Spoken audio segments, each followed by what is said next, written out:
You light up my life.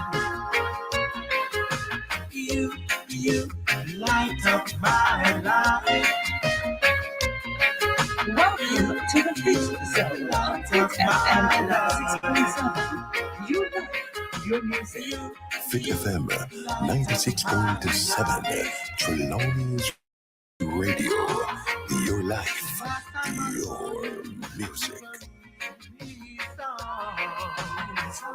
You pass me on your way to the door, my sweet lady. Wonder where you're going now. I ask myself, should I pick up a telephone and dial your number? I'm hooked on you. I'm so in love with you. Oh my, baby. My love is strong, just for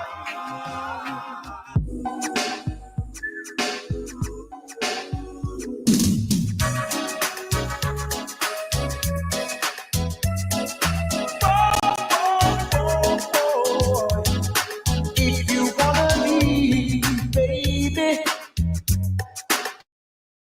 I won't beg you to stay.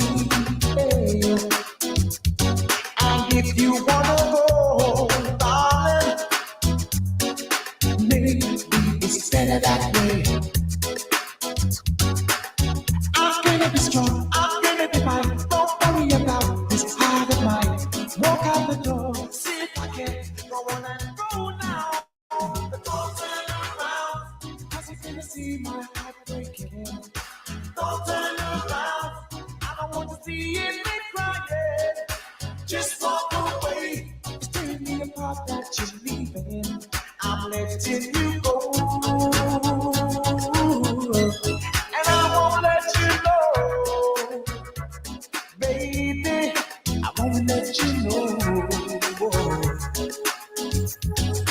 I won't miss your arms around me, holding me tight.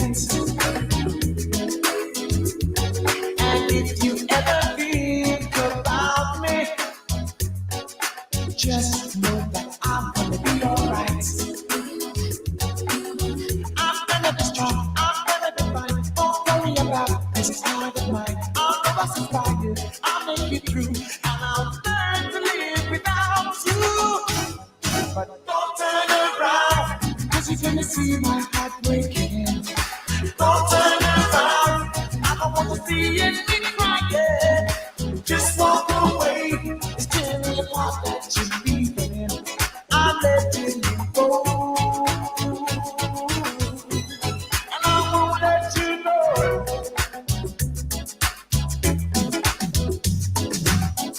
I wish I could scream out loud that I love you. I wish I could say to you, don't go, don't go. Don't turn around, baby. Don't turn around, just walk away. It's tearing me apart that you're leaving. I'm letting you go.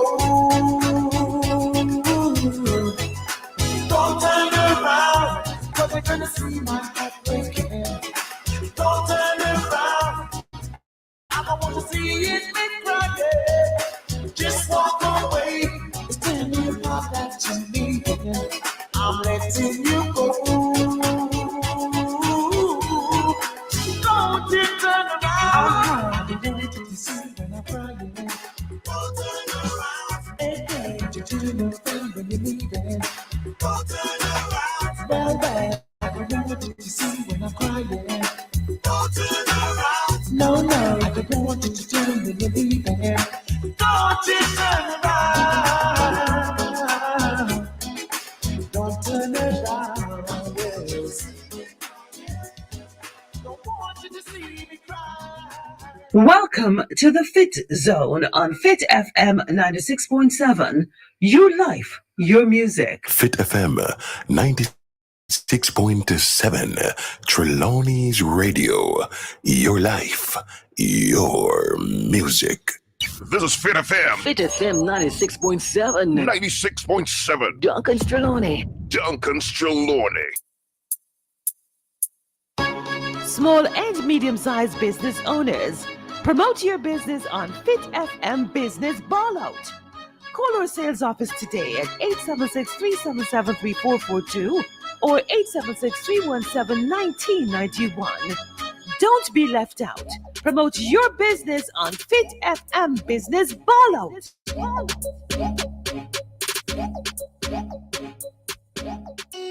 Thursday, October 17, 2024 is celebrated as International Credit Union Day. Join Fit FM live on Thursday, October 17 from 10 a.m. to 1 p.m. from the Trelawney Cooperative Credit Union, Water Square, Falmouth, Trelawney, as they highlight the happenings and excitement on International Credit Union Day. So join us live on Fit FM 96.7, 10 a.m. to 1 p.m. from the Trelawney Cooperative Credit Union, Water Square, Falmouth, as we celebrate International Credit Union Day.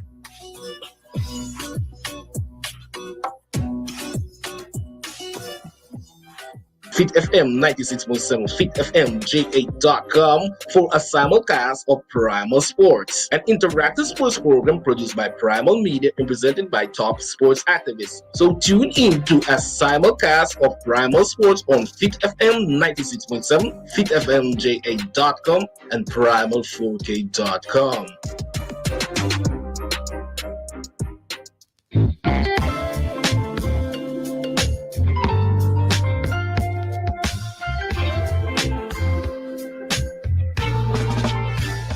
For 2 days, the 5 o'clock hour is hot on Fit FM 96.7. www.fitfmja.com. Your life, your music with Lady D, Denise Gomez, inside the zone. Catch me on Monday at 5 p.m. for the Monday Drive, keeping you in the know in the city you walk, drive, and reside. And on Friday, yes, at 5 p.m. for Center Stage, the platform where voices are heard and people connect. From abroad to yard, Trelawney, me love on you.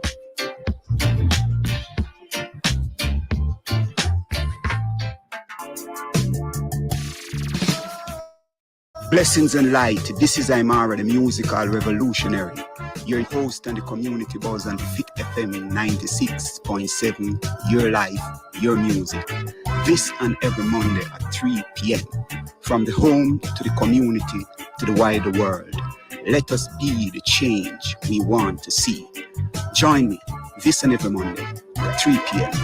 on the community buzz on Fit FM 96.7. Your life, your music. Traveling down the road with a heavy load, still we never get weary yet. This is Juba White, and I am tuning into the community buzz with Aymara, the musical revolutionary.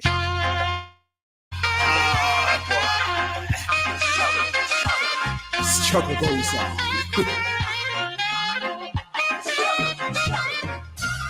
We are the builders of the pyramids. We are the builders of the stone cities of Zimbabwe. We build them White House. We build them factories. With blood, with sweat, with tears. With flesh, with bones. Them use build them economy. Now them want come con you and me. With them science and them technology. We make them take with knowledge. Now them are deafly. Them are blindly. We are walk, we are ride, we are drive, we are fly. Nah look, nah see. Eyes focus on the screen of an iPhone, Galaxy, tablet, Blackberry. Wake up, look. Uno no sister them a bury with. Ancestors crying out. Them a weep, you see we heading back to slavery. Robotic, digital, technological slavery. The rich take them session, call it recession, left the world in depression. Legal and illegal drugs and alcohol on the rise. In their interests, to our demise we patronize, now become marginalized. Make fools seem wise because we buy them lies and sell with lives. Prostituting our sons, daughters and wives. Marcus did rise. Sam Sharp did rise. Booker did rise. Taki did rise. Yes, we're still rising. And what? This is Heritage Month, October, and a lot of the great warriors them rise. Well, Friday gone was the Marant. We celebrate what? The Marant Day uprising. What? 100 and how much year now? 100 and about 58 years of the Marant Day uprising. And these things people don't talk about, you know. I realize that people don't talk about it because those were revolutionaries and those are people who fought against the oppressive system, and we are still here fighting against all kind of oppression. Anyway, good afternoon, people. I'm gone too far. How are you doing out there? Everybody all right? We are blessing up, you know what I mean, to know that we are here another day, you know, and we are giving thanks for this beautiful day.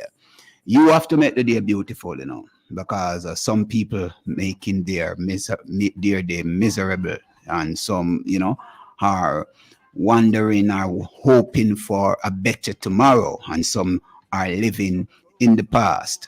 Well, all you have is now, so make use of now, right? You have to make use of now. So, I will heap a thing going on the weekend.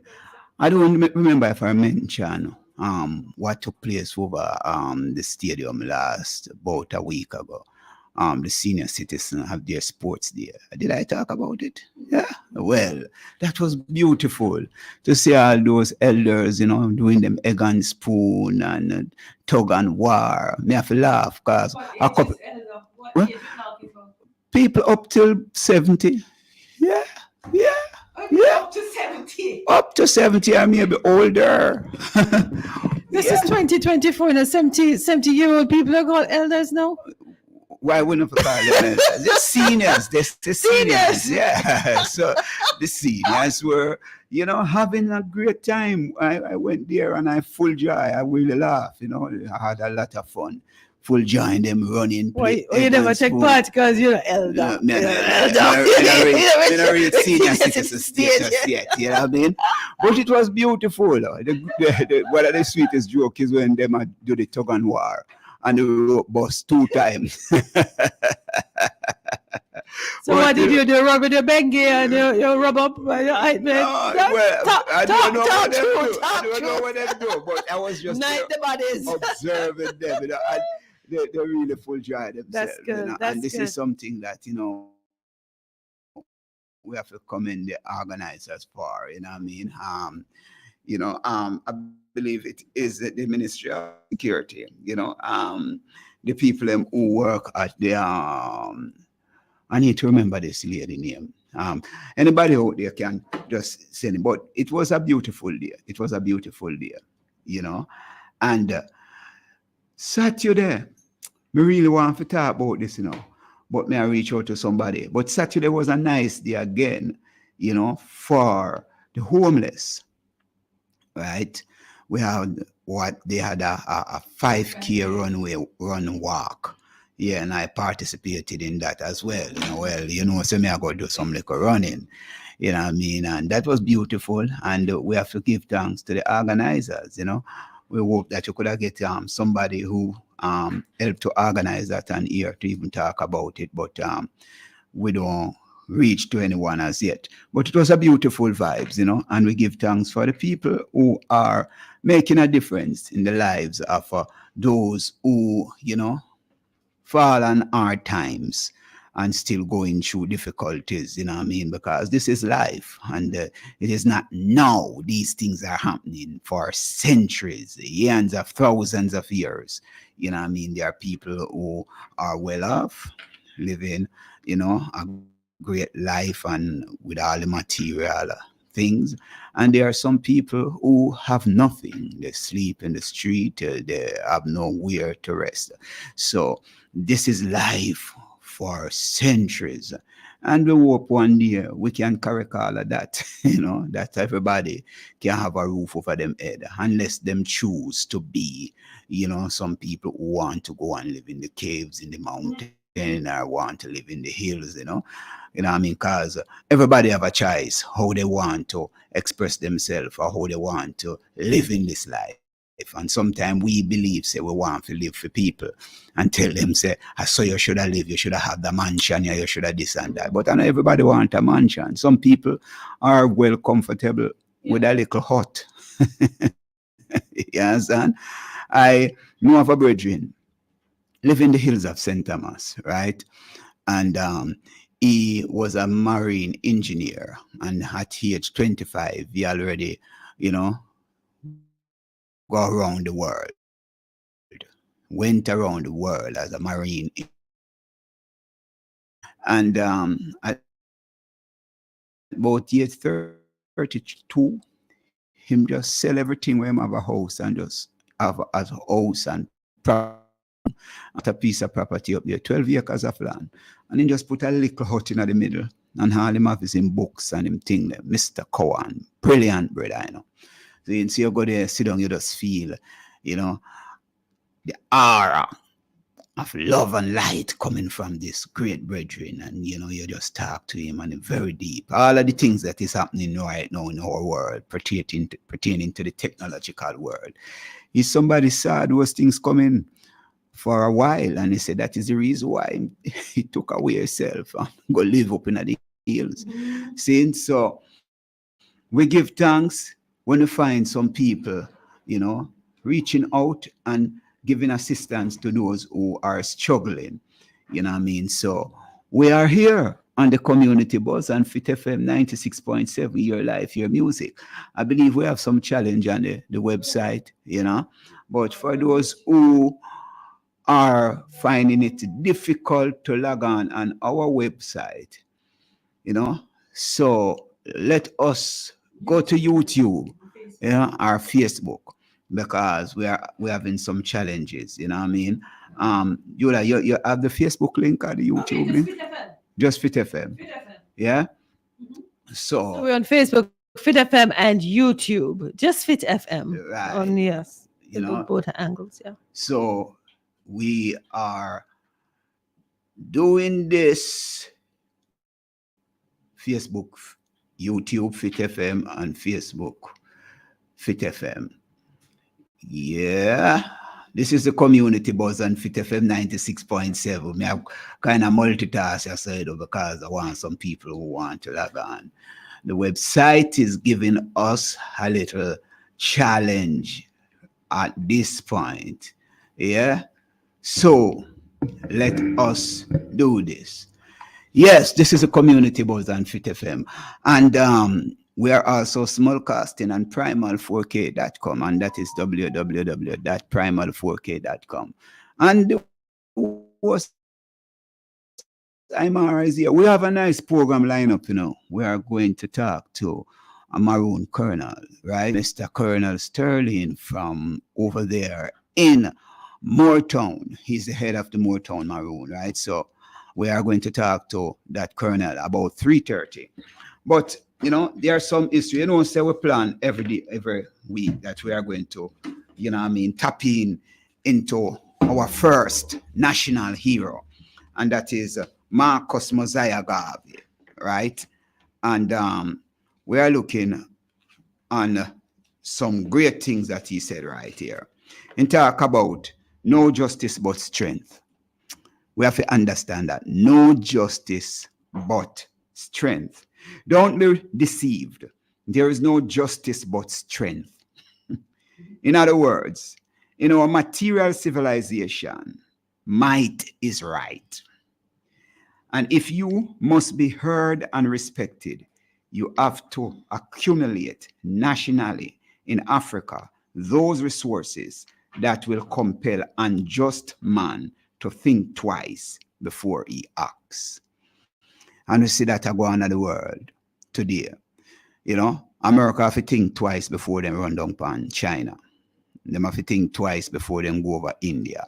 They even have to think twice before them enter North Korea. You understand? So we see where the world is at this point. Marcus Garvey spoke about those things, you know, years ago. And we have to prepare ourselves as a nation of people. We have nothing to protect ourselves right here on this little island called Jamaica, right? You know what I mean? Because we are at the mercies of others who dictate to us what we must do and how we must live. You know what I mean?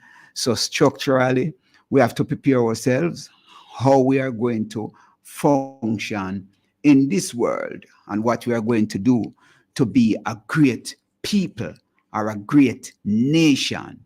Because if we don't prepare ourselves to be that great, you know, in this life, then we are going to struggle, right? So we must open up our eyes to all the things that are happening around us and be wise in every move that we are making, you know, because life is not a bed of roses, according to Sister Diana Wright.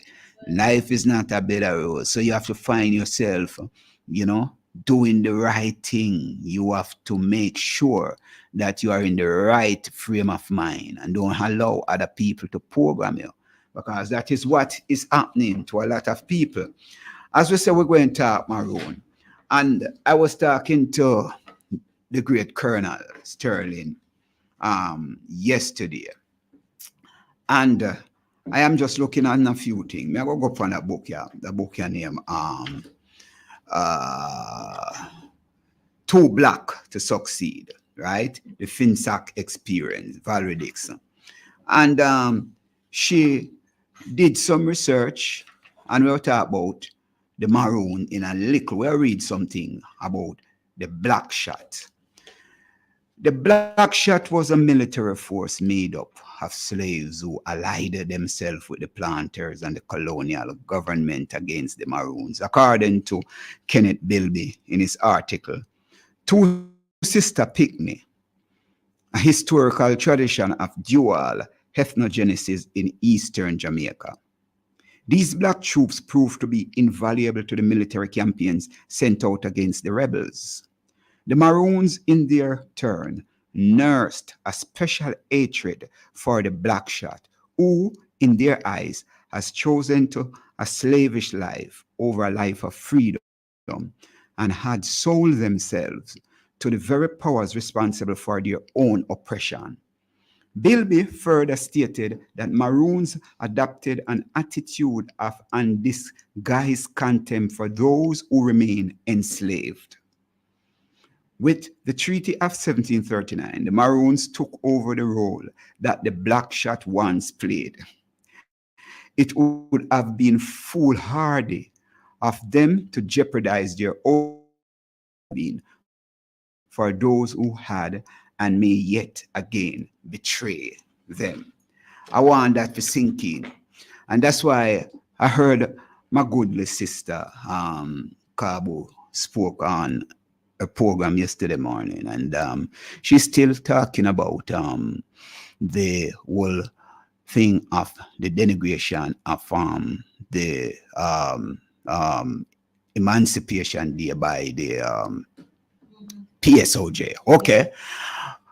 And she ranted, and we understand what is happening, and we now apologize for that. Emancipation Day must remain for what it was or what it is, right?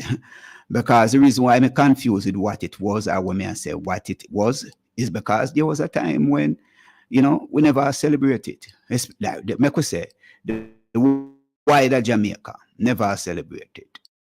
But one set of people who we know say, always a celebrate. They never call him is the Maroon community. the Maroon community respected Fossa Argos because Fossa Argos was a journey for them. You understand? Even before the 1738, 1739 treaty up till the 1830s, right? It is a constant struggle and a war and a battle, right? And a lot of bloodshed. Now, when we talk about Emancipation Day, we have to look into it deeply, right? And as I was talking to Colonel Sterling yesterday, you know, we heard Kabu made mention of the Maroon betrayal of the Morant Day uprising, and the Maroon betrayal in many other uprising in Jamaica. But this is what we are talking about. There was a time when those who decided that they will remain as enslaved, right, organize themselves with their oppressors to attack the Maroon in them community. So what this research is showing is that the Maroon end up flip the script. So that's why I always say we need to put on reconciliation to see where we all went wrong, to see the things that happened, you know, historically, and all those things are impacting us today.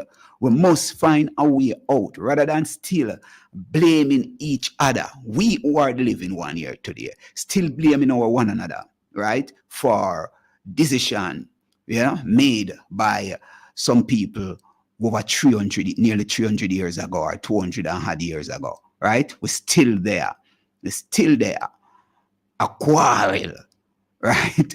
Before we find a way to work out these things. And that's why I invited Colonel Sterling, because one of the things we want to do is to reach a point where we can have all of these little differences, sorted out, that we start to move as one people.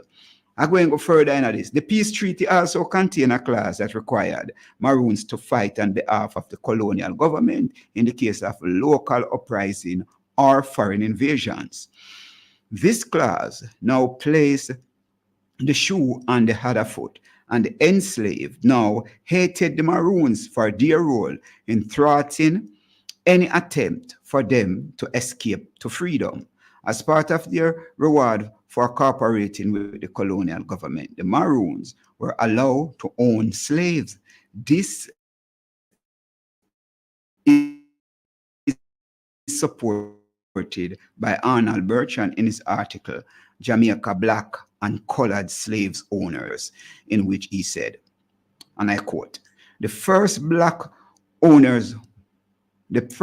slave owners were the Maroons, whose leaders signed a treaty with the British in 1739 that obliged them to return to their former owners all of the enslaved runaways who had joined their ranks within 3 years, and to suppress and destroy all other rebellious Negroes.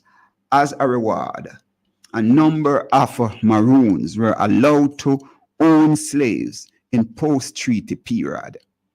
It seems that the Maroons became such enthusiastic slave owners that the Assembly in 1744 made the sale of slaves to the Maroon illegal.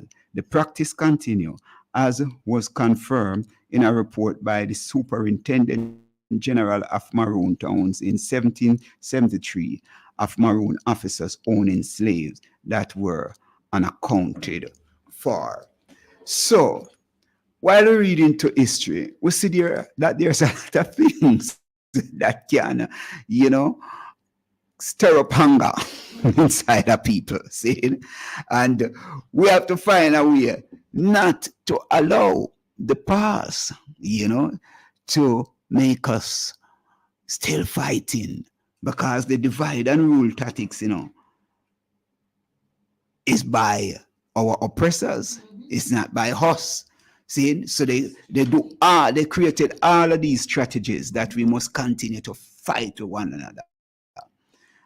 And while we're fighting each other, right, they and doing what they have to do, to maintain their superstructure in place. What is it we are doing, to uplift ourselves from subjugation? We need to find a way. We're going to play a piece of music from a maroon drummer in Charlestown. Him name Ras Padam.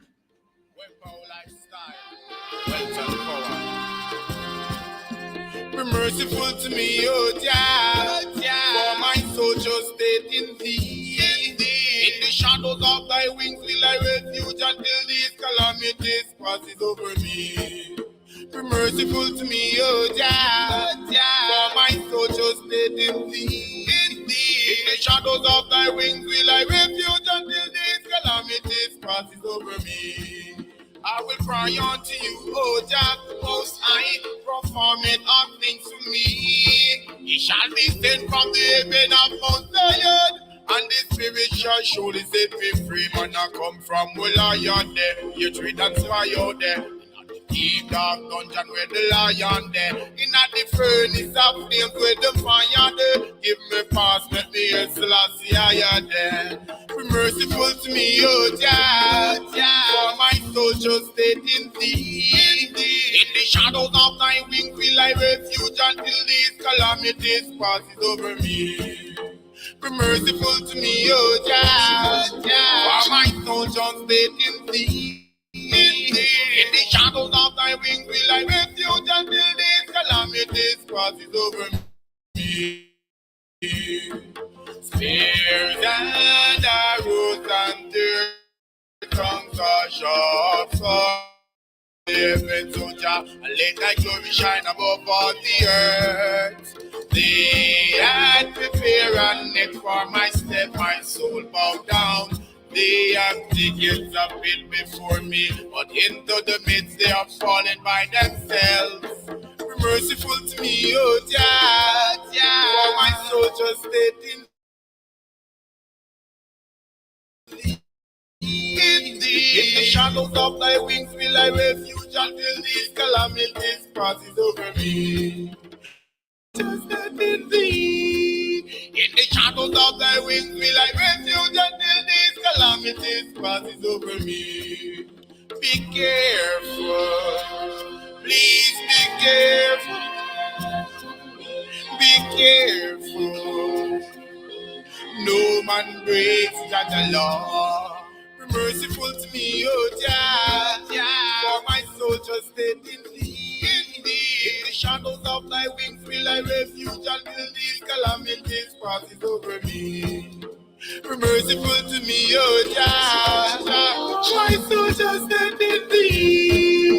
In the shadows of thy wings will I refuge until these calamities passes over me.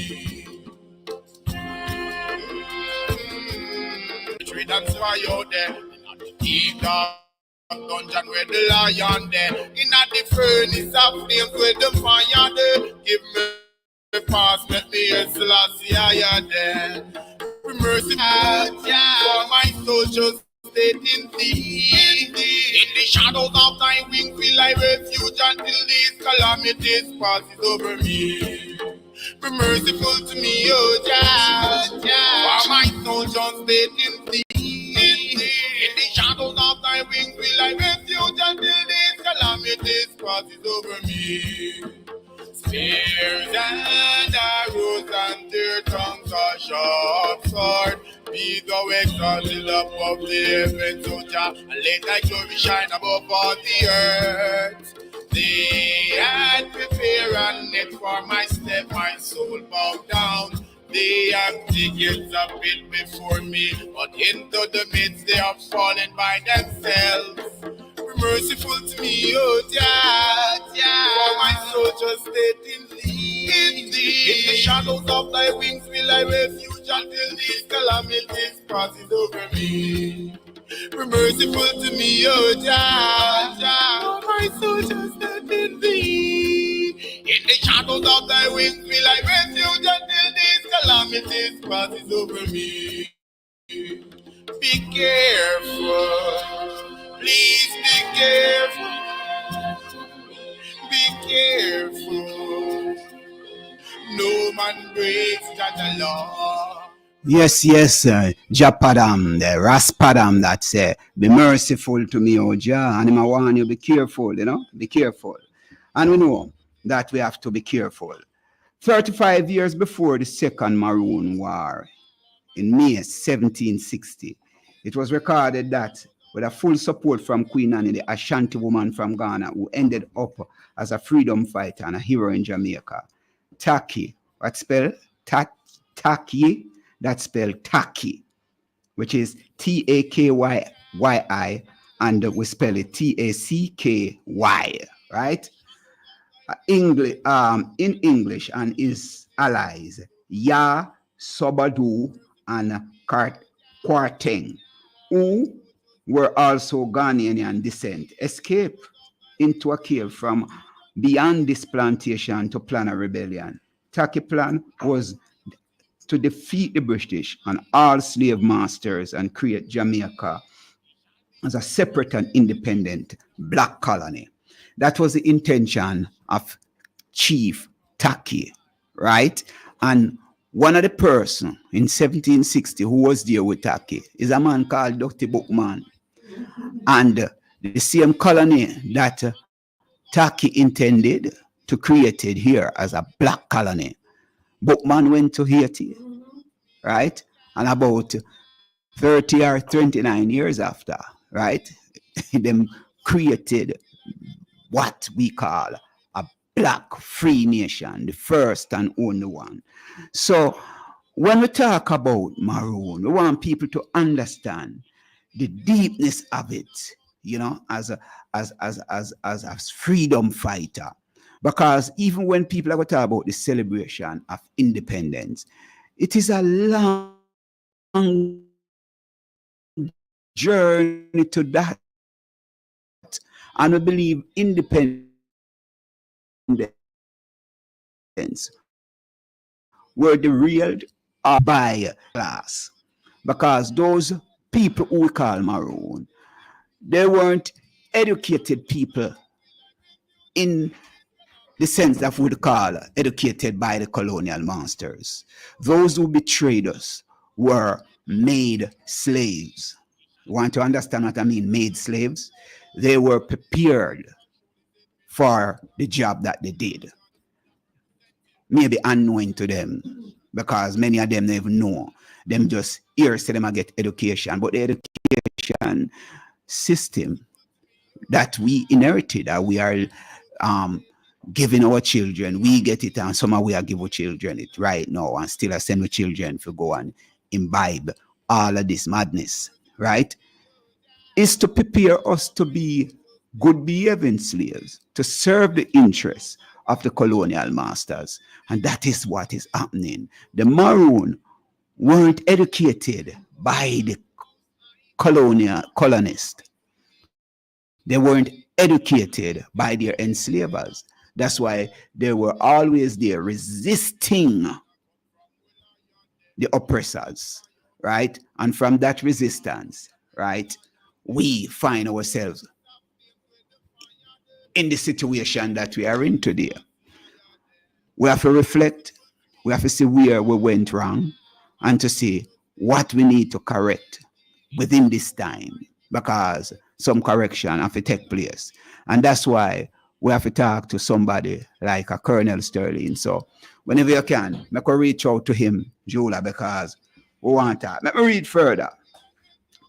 Before finding himself as a slave working hours and end in the living hard condition of the frontier plantation in Jamaica, Taki was a frantic king from the Gold Coast, now modern Ghana. Research indicates that he might have been a ruler in a settlement of a commander or Karamansi in the central region of Ghana. It is reported that Taki was also a wealthy merchant slave trader. There we go again. The man who comes on was once a slave trader. And that's why I always say, I want people to understand when I say this, that when we are going to talk about reparation, we can't ask for reparation for the white colonizers alone. We must also ask for reparation for those who sold us into slavery. Right? We have Colonel online. All right. Love and light, Colonel Sterling. How you doing?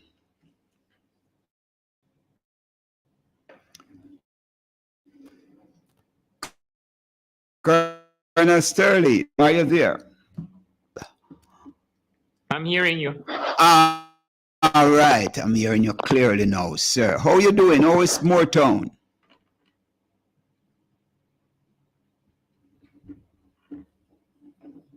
Colonel Sterling?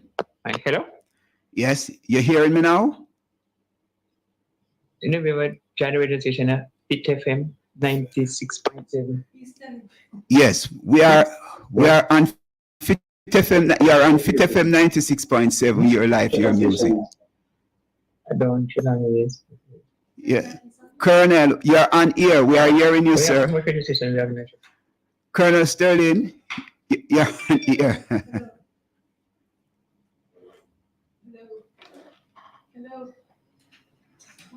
Yes, this is Fit FM 96.7, your life, your music. I'm Imara, the musical revolutionary. We are trying to connect to Colonel Sterling over there in Moortown. We want to get him on. We are going to talk Maroon today, and we are going to express, and make him share some of the things that is happening. Them having a celebration coming up on this weekend, I believe from the 19th to the 21st. So we are going to talk about that as well. And we are just waiting to make that connection with Colonel Sterling over there in Moortown. Yes, he is the head of the Moortown Maroon. And soon as he comes on, we will allow him to, tell us what is happening there and give us some historical facts about how Moortown operate and run. You understand? See, so there are so many things that we need to sort out as people. And as we said, Taki was once seen as a slave trader, right? And he was captured and sent here. And then he become a warrior against slave enslavement, right? Colonel Sterling, good afternoon, sir. Yeah, good afternoon, man. Greetings, my brother. Greetings. Love and light. It is a joy to have you here on the Community Buzz on Fit FM 96.7, your life, your music. And we know that, we are in National Heroes Month. We know you have some celebration coming up on the weekend. But before we go into before you tell us about the celebration, we are going to leave that for maybe the later part of the program. We want to talk about who is Colonel Sterling. Tell the people about, your journey and where you find yourself now as Colonel for the Moortown Maroons. Well, once again, let me say, Akwaba, big welcome to the listeners out there. And so my name is Wallace Sterling, and I was born in Moortown. I grew up here. I spent most of my life in this community. I went to school in Moortown, and then when I was in grade 9, I went from there to high school in Port Antonio, that is Titchfield. I spent like another 4 years there, and then that was like my schooling to a certain extent. Except in between that time, well, when I left high school, I did youth service as a teacher in this primary one. Well, all it school in Moortown, because that's what it was at that time. And then after that, I did that, a brief course in a university for a year, studying, economic, political science, and history and stuff like that. It was just a diploma course, right? Well, not even, just a diploma course. That's what it was. Then after that, in about 1984, I left Jamaica to work on board a cruise ship, which I did for like 11 years before I actually. But I would have skipped a part of it. So then, in my growing up we were always, as young people, we had a very active youth club that include a lot of you know youths in the community, and we were very very much respectful to the elders, you know. Back in the days, that person never have like gas stove and stuff like that. So we would have gone around, and the elders in the community could not afford, you know, pipe for them. You go take up some water for them when you don't have water. I would have done that. We do that, like, you know, beautification in the community in terms of, you know, planting flowers and having little gardens and stuff like that. Yeah. We were very good at, you know, having concerts and things. So we were very active, and I was, for the better part of the time that I was in the youth club, I was like the chairman for the youth club. But then, you know, people really grow up, and then you have to move out. You got to go look at jobs somewhere, and they take you outside of the country.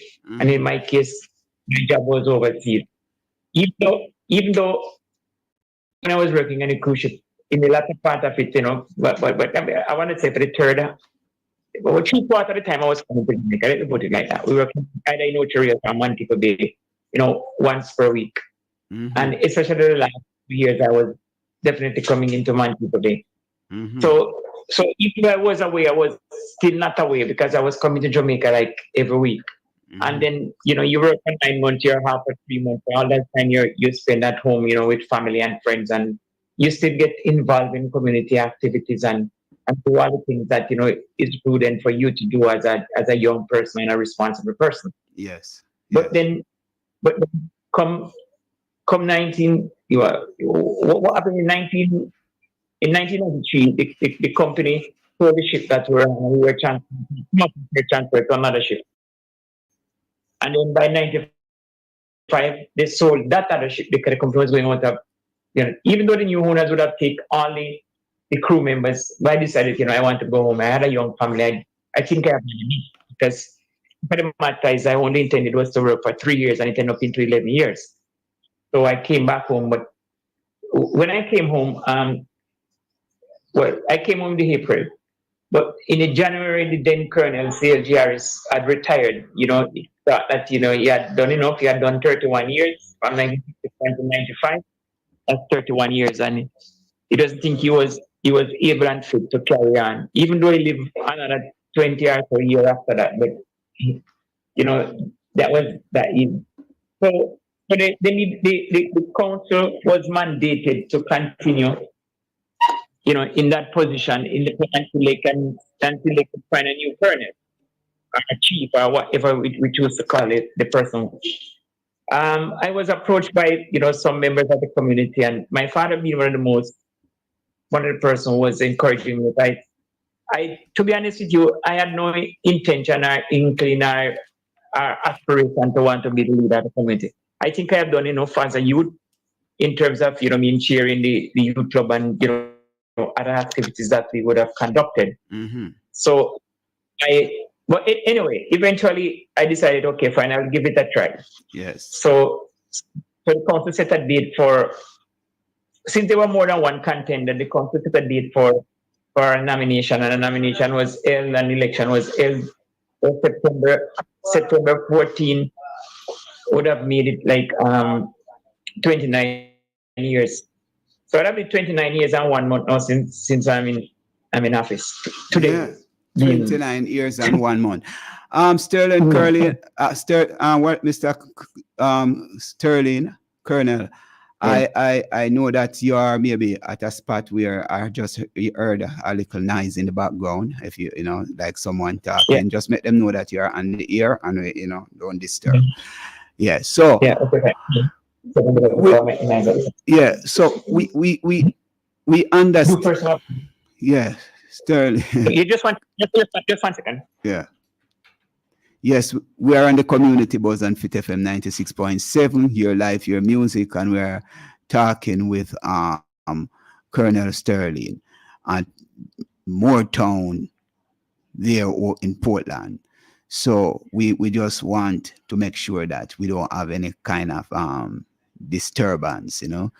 We are on air, and we want, you know, to interact with the Colonel alone, not anybody else in the background, right? So if you want to call in, you can call in, or you want to send in a text or a voice note, you know. So he's back now. So these are the numbers: 876-478-9144, 876-513-66668. That is 6668, 513-6668. Yeah, and that's, you can text in and send in a voice note. Colonel Sterling, are you there, sir? Hello, Colonel.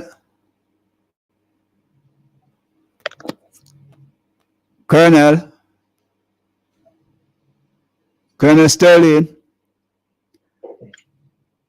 are you there, sir? Yes, this is a community buzz and Fit FM. We're having some challenges here, communicating with the Colonel from Moortown. Sometimes, people, not listening and understanding how radio operate, sometimes the difficulties and the challenges that we face here still as a people. So we have to find a way to make sure, say, the thing will come through the way we want it to come through. So what is happening then now, Jola? He's getting ready or preparing himself to just come out of the noise. Yeah. This is the community buzz, Fit FM. What are you doing? You are ready for us now, Colonel? Yes, I am. All right.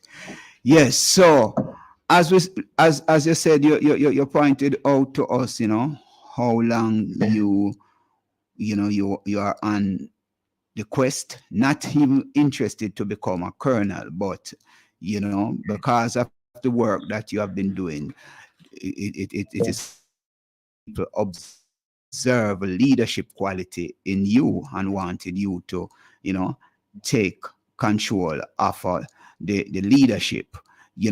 We get confused sometimes. Some people say chief. We know it's just the person who is leading.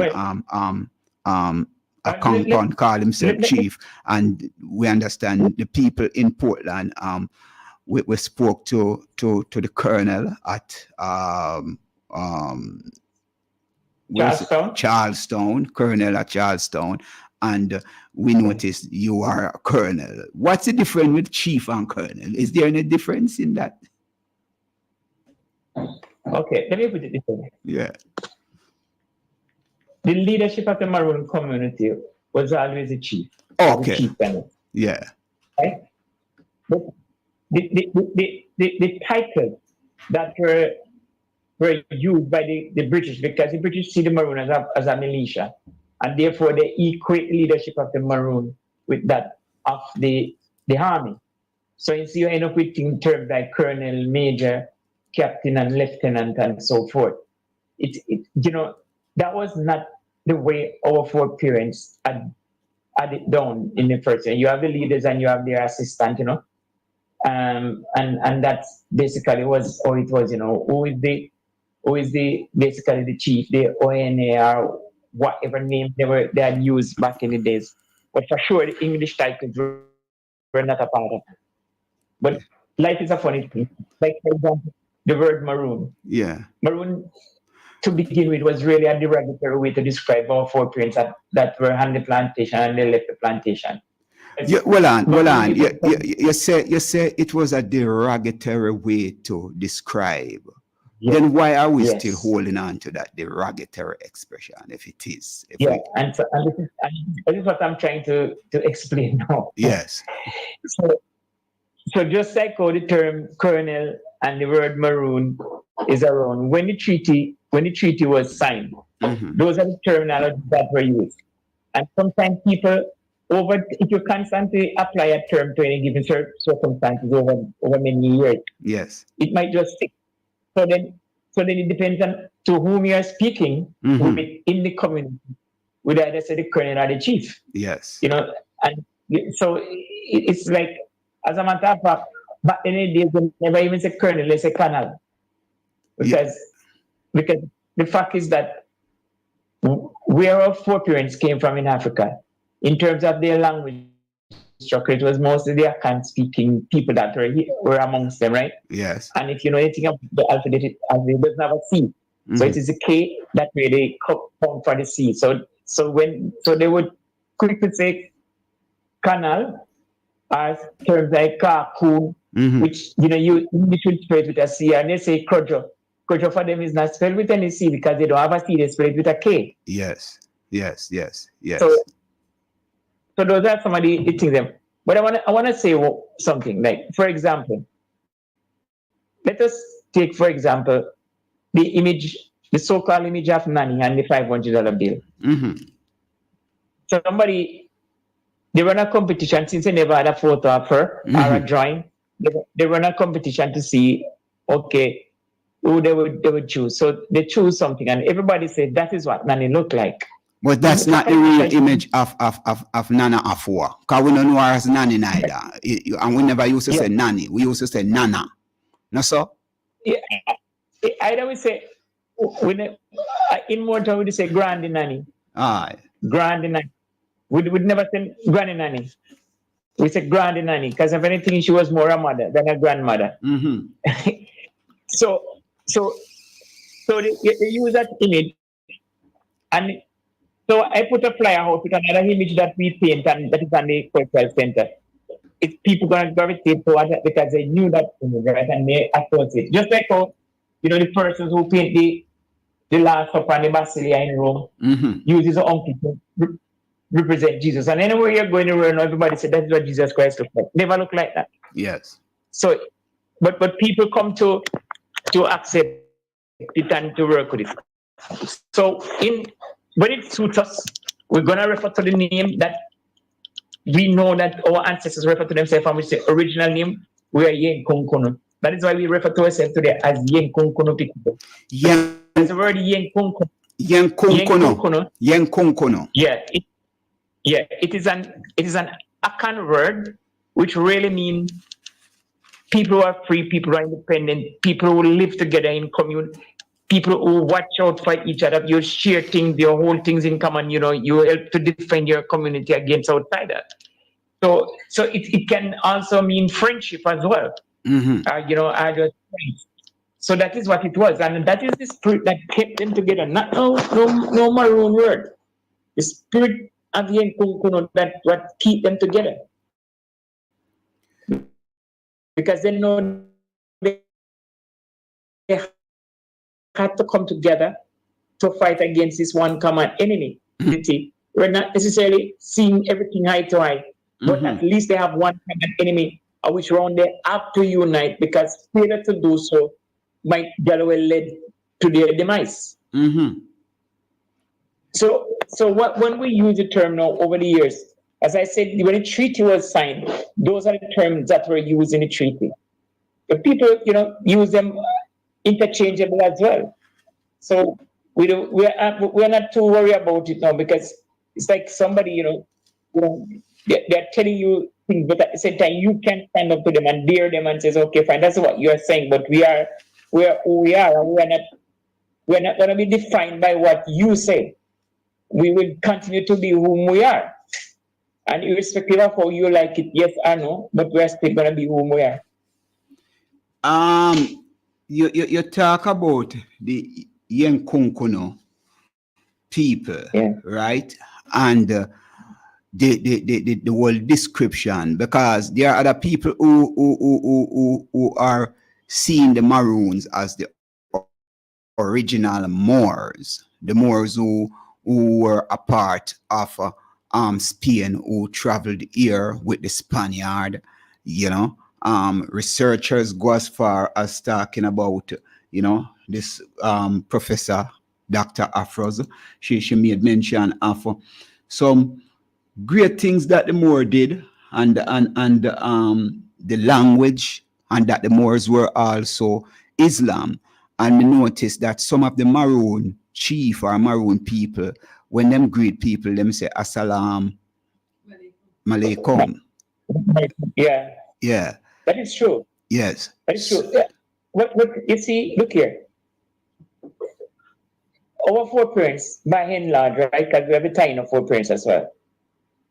They came from Africa. And we must bear in mind that Islam had went south of the Sahara before the Europeans went there. Yes. So some persons were definitely Islamic in their outlook and their practices. And the fact that the Moors came over with Columbus as his navigators, and because they were the seafarer, not necessarily Columbus, and they were here.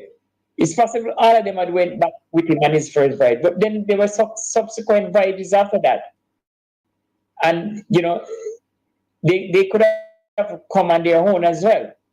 You know, to pin it down to say that there weren't any Moors in the Maroon community, and there was an awful lot of Moors in the Maroon community. I don't think I can't say there wasn't any, but if I take, as you say, the greeting, one thing I know for sure, some of them have this Islamic culture about them and their religion, even though you can safely say the majority was more about ancestor worshipping, and they speak to the creator of the heaven and the earth. Onyankipong Tatayami, or whatever name they give to him, because the same name that is used in the Bible within the Ashanti and the Akan speaking people in Ghana today. So even the term, because there's a lot of people, maybe they might cut it short, and I realize that these things happen with language. You say on Yankipong, but near some other people that say Nyankipong. What is the real word? On Yankipong or Nyankipong? Nyankipong. Okay. Because we just want, this program is about education. This program is to enlighten people who have some misconception out there, and that is one of the things that we want to do, having you here to clear up some of the misconceptions that are out there pertaining to Maroons and the betrayal of the Jamaican people and the difference between the Maroon and the Jamaican people. I heard some people who profess to be Maroons that the Jamaican people are slaves and the Maroons are sovereign people. What you say about that? Okay. First of all, I mean, if you hear them say that, right? I think it is the wrong approach that is taken, and I personally would not say that. Okay. Because at the end of the day, most of these persons were brought over here as enslaved persons. They were not slaves. They were not born slaves. They were forcefully taken from their rightful place of residence, either by trickery or by enslavement, or because they become prisoners of wars, or whatever means. It is not anything that anybody should be proud of or want to describe, any your fellow men as being through this system, and then I haven't been through the system.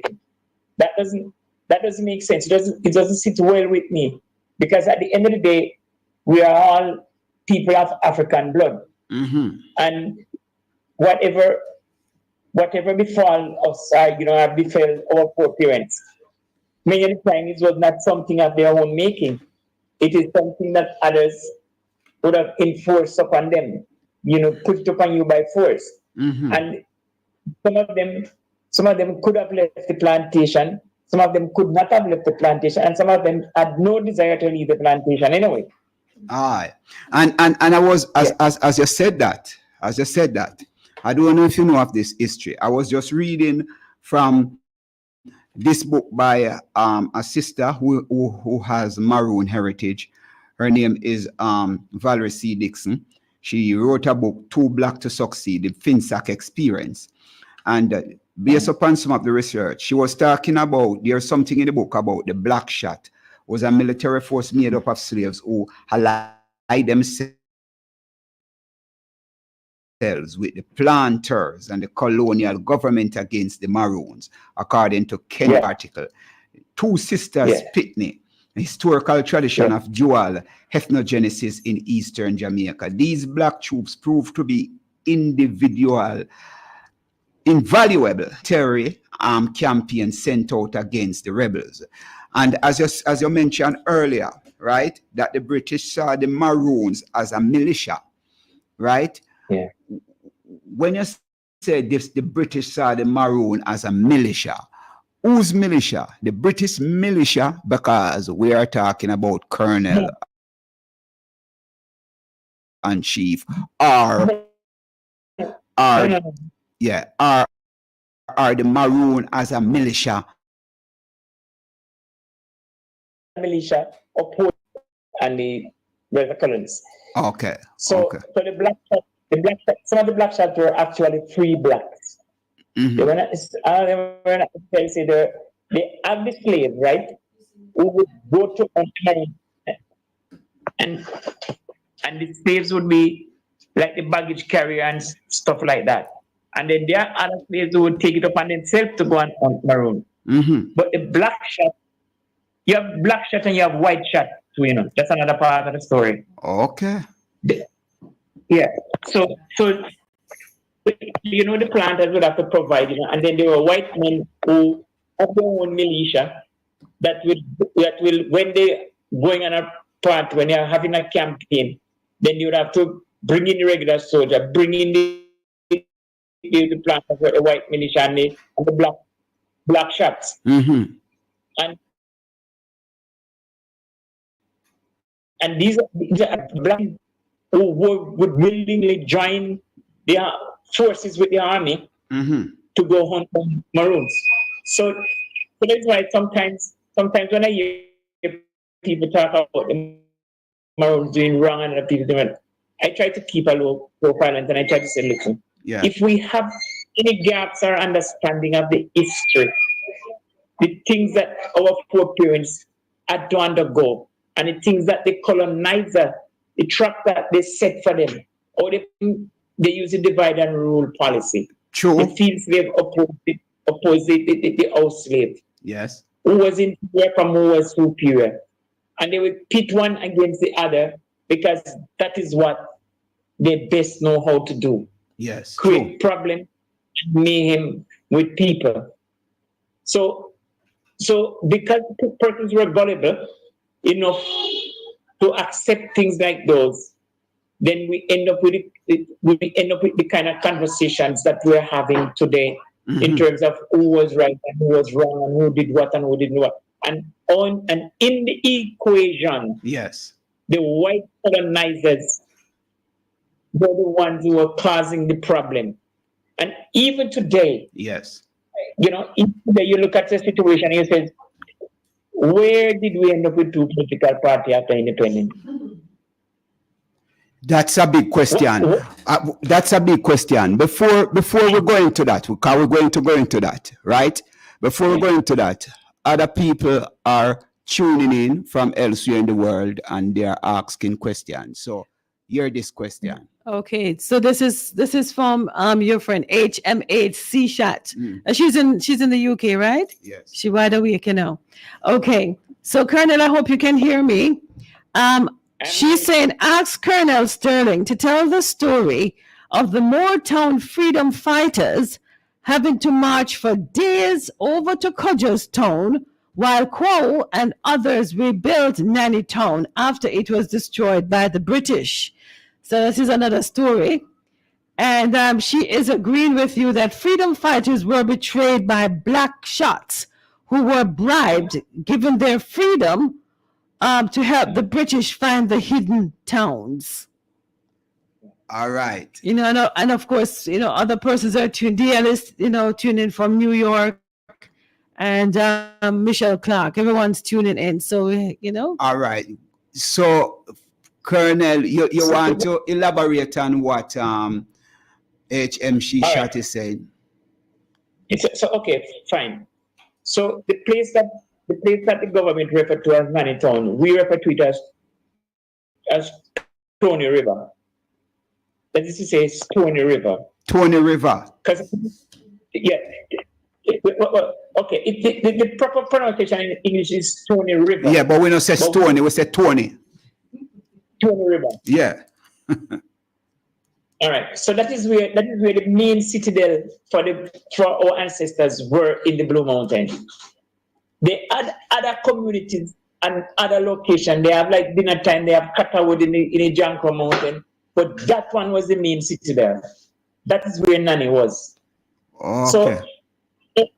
So when it was well protected, if you even go there today, you could understand. But for some reason or the other, the British came up the other side of the mountain from down Buff Bay side down the Swift River way and come down to there.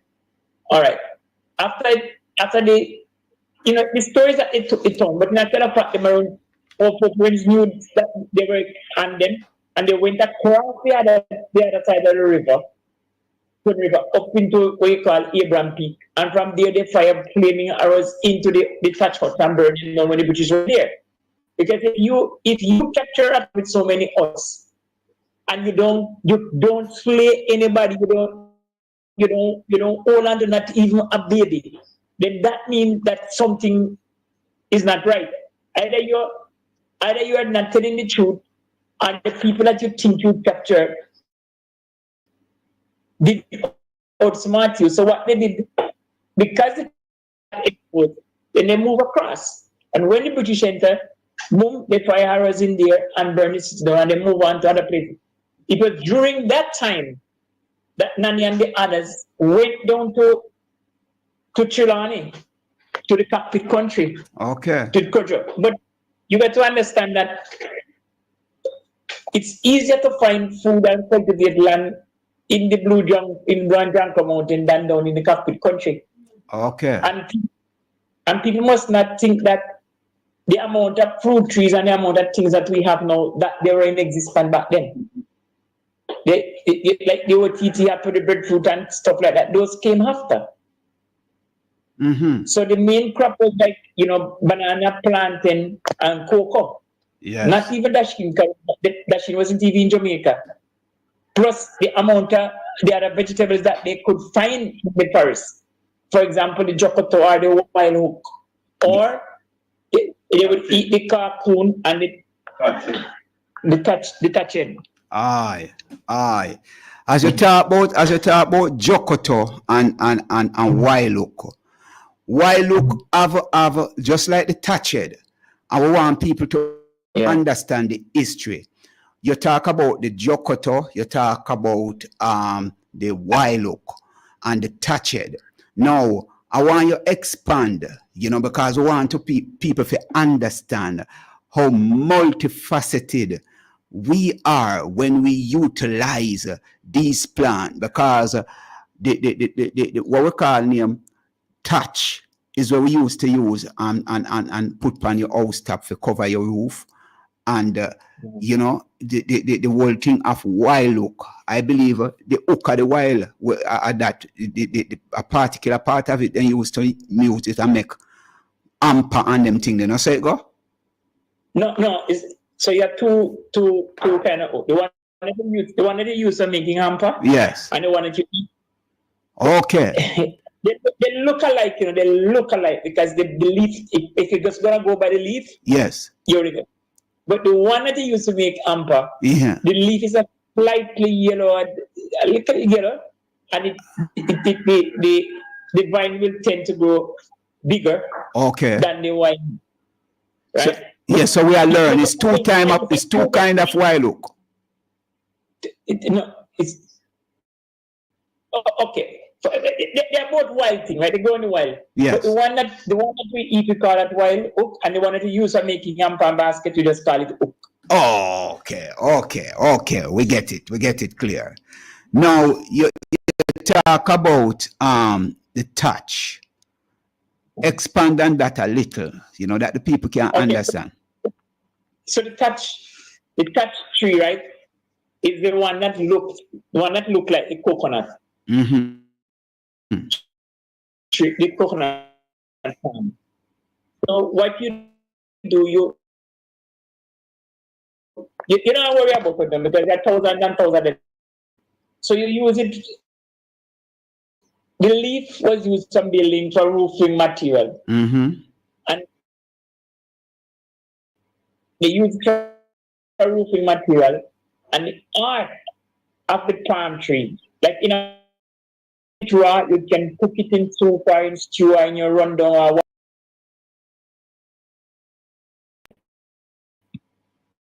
one that the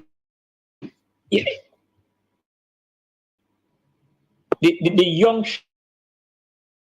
shoot coming up green with the white. The young shoot coming up is brownish. So the one with the brown leaf, right? The brown hard shoot. It tastes like a biterish than the one with the greenish one, right? So you and if you can cut them any time, but if you cut them around the moonshine time, then you get more food out of it, right? Because the heart is a little bigger than them. So these are food that we basically refer to them as like hard time food, and carcoon is another thing that they used to eat a lot as well, which we still eat them today. And I mean, all of these things are things that we consume today anyway. But when you're out there in the forest, you have to do with what is there. If you're traveling, you don't have any water, the carcoon vine contain water, you just have to cut it and hold it up to your mouth and you will get water from that. So the palm, you don't have to cook the palm, the out of the palm to cook and touch it. You can just put down and eat it and they go. So even though the forest look to lack food, but if you know anything about it, you will realize that there's still an abundance of food in the forest for you to get.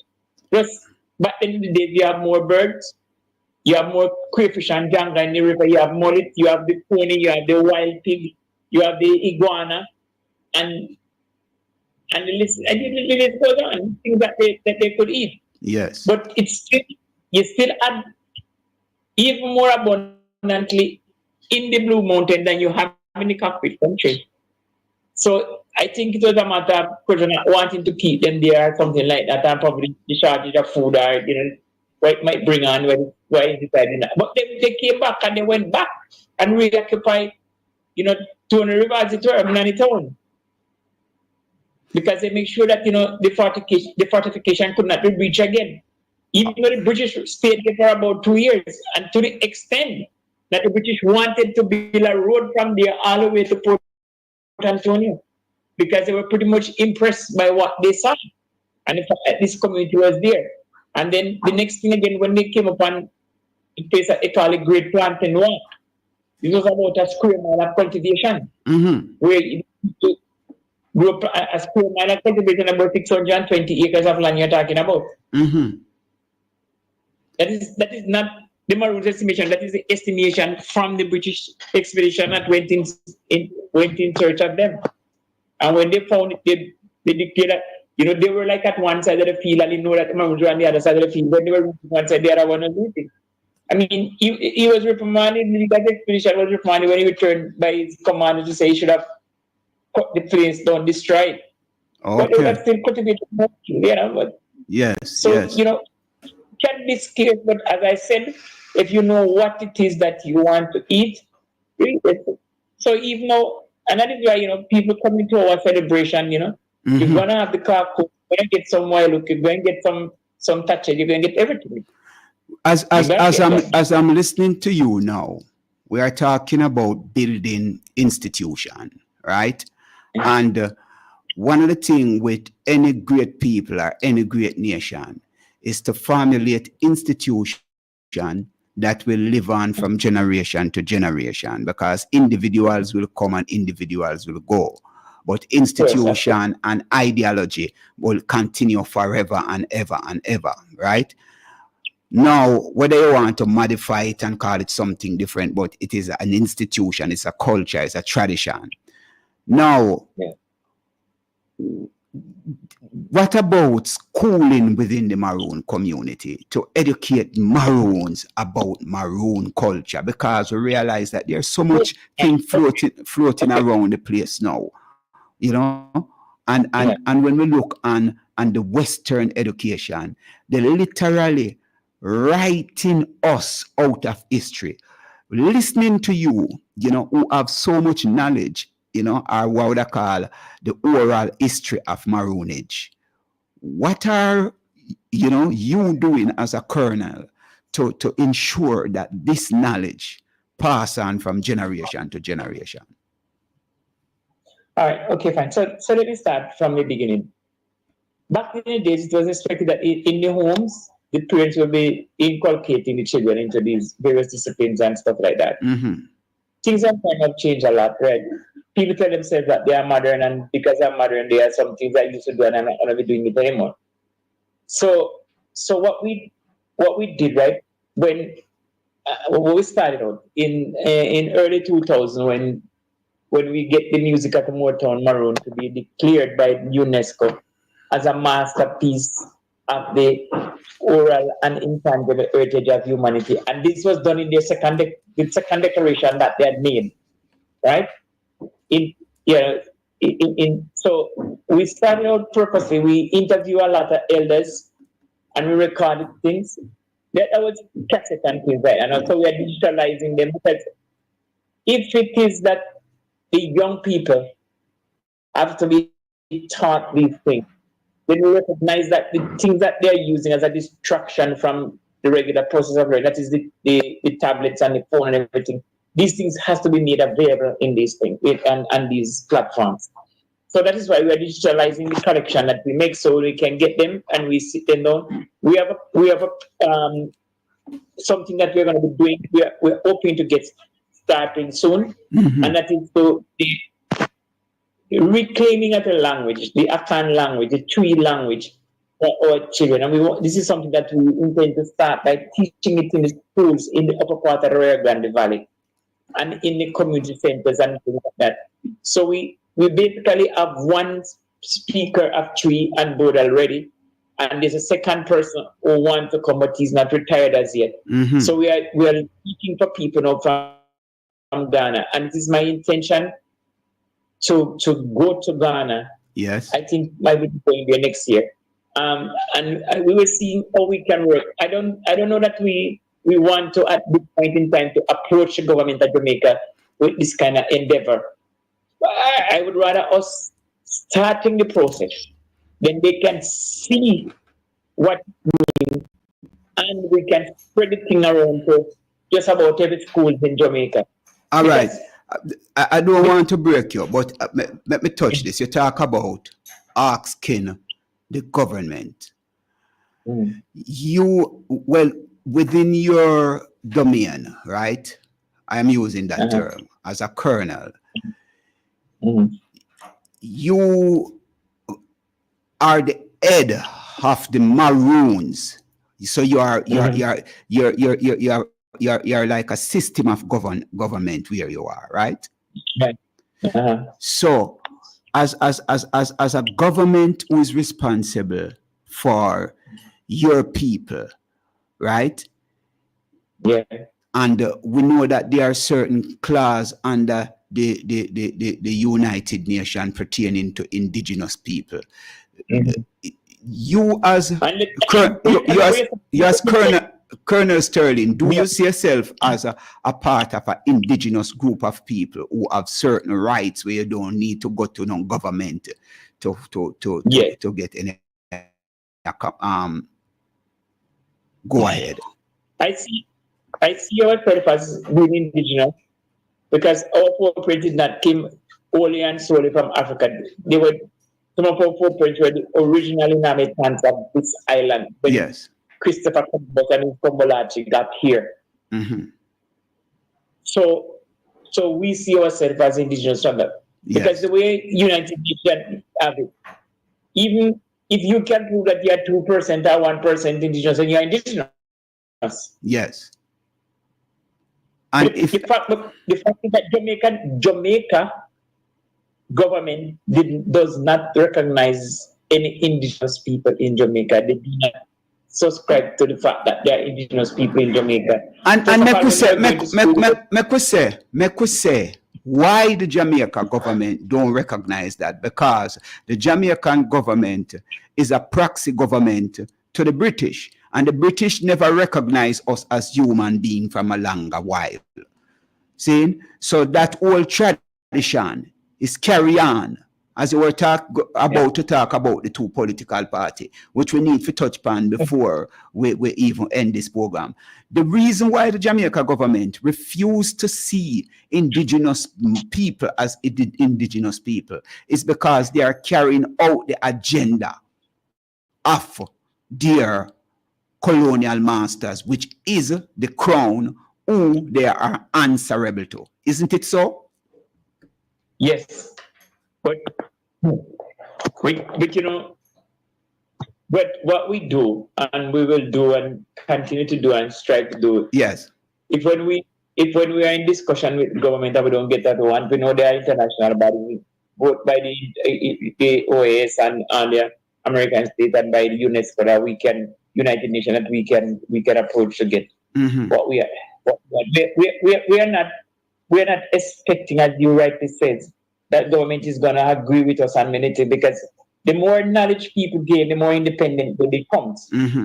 And for letting our foreparents or children know that their foreparents spoke a different language and that English is not our mother's tongue and will never ever be our mother's tongue. Then when they can, okay, fine. Let me say something. When the children of Israel, that is in the Bible. No, I'm not going to use the Bible. Whether we believe in the Bible, yes, I know, but it is there, and millions of people, do subscribe to it. Yes. So Jamaica is a Christian society, supposedly, right? So when the children of Israel were returning from their captivity in Babylon, the children that were coming back, they speak both Hebrew and the Babylonian language. You know what I mean? Zerubbabel, Ezra, and the rest of them tell the men to put away their foreign wife, because it's not good for the children. The children were speaking two different languages, and going back to the promised land, they need to speak Hebrew. So if it is that things like those are in the Bible, I don't see any reason why we can tell ourselves that as a Christian society that it is important for us to learn the language of our forefathers. It couldn't be such a burden. I've recently, since this year, I've been to New Zealand. I went to New Zealand specifically to see how they deal with this question of the language amongst the more people, right?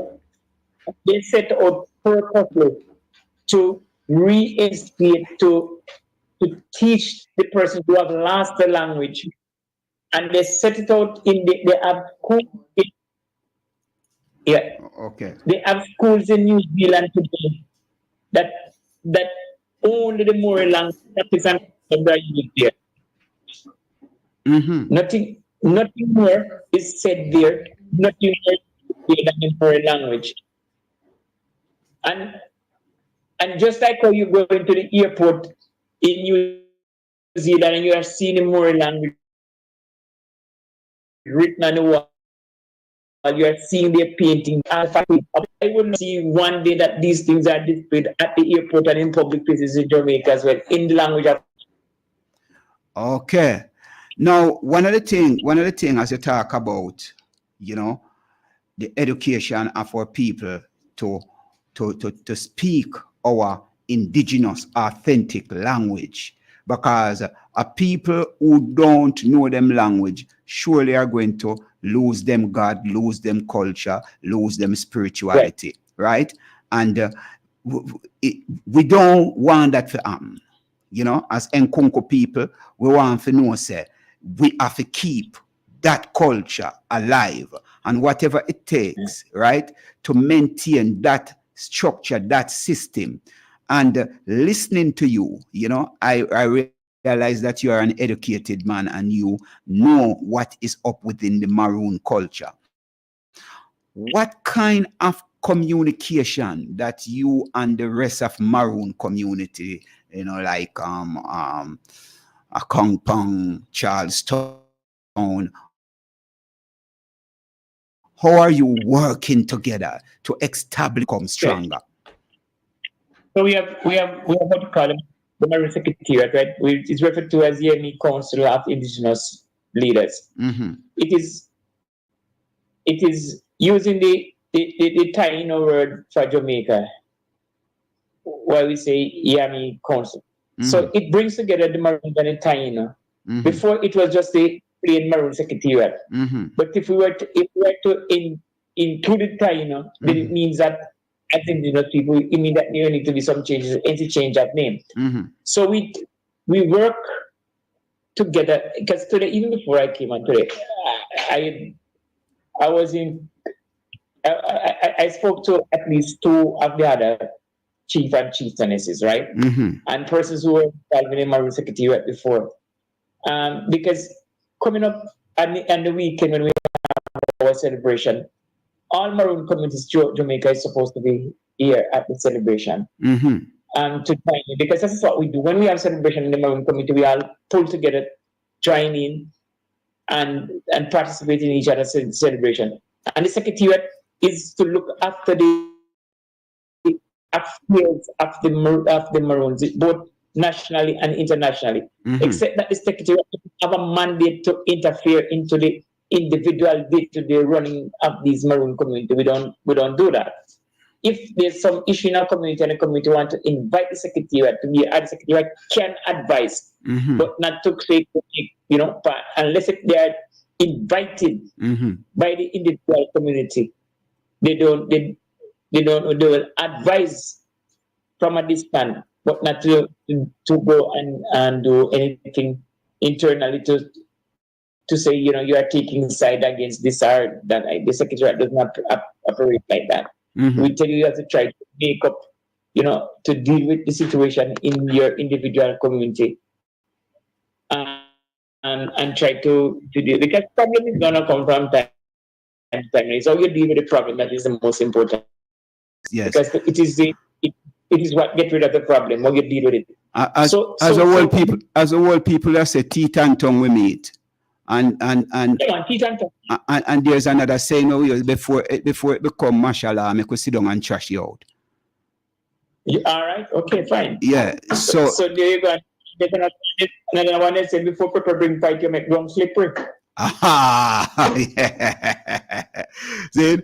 So these are some of the expression, and as you said a while ago, you say whenever any celebration is taking place within Maroon community, it means that you traverse to a compound on the 6th of January when they might keep them celebration. Yeah, I just came back from the one, well, in August, 1st of August in Scottsdale. Before that, Okay. It was Charlestown. We're trying for Flagstaff. It's like the 1st of March, they want to have them, because Flagstaff was one of those communities that went on. Remember, it was Trelawney Town, where Kurt would reside. Yes. And that's where, but after the Second Maroon War, Mm-hmm. you knew what actually take there, they place soldiers to live inside there. Yes. And yeah. So the Flagstaff Maroon is different from the Akongpong Maroon. That's what you're saying. I want to get with. May I ask you a question pertaining to you going to Akongpong? Okay. Flagstaff, original Trelawney Town, was where Krojo was the leader. Yes. In Akongpong was the leader. Okay. And next thing we have to bear in mind is that a lot of the persons who had made up the Akongpong community were actually persons who went down there with Nani and did not come back up. So it's one blood, one Maroon blood. Yes. It was not from the Krojo group. Mm-hmm. That makes up it. It wasn't like that. Mm-hmm. It's like here in the Windward Maroon community, right? Yes. When the treaty was signed by Kwawu, Nani was the leader, and indisputable leader. Mm-hmm. But at the same time, when the treaty was signed and the settlements were made, land was given here in Moortown and into Charlestown, what was then Crawford Town, not where the community is now. It was a disturbance amongst the people inside there when Kwawu and the other kill Ned Crawford. But they end up with settlement over in Scottsdale. So Crawford, make we get it clear. Ned Crawford was a white man. No, it was a Maroon.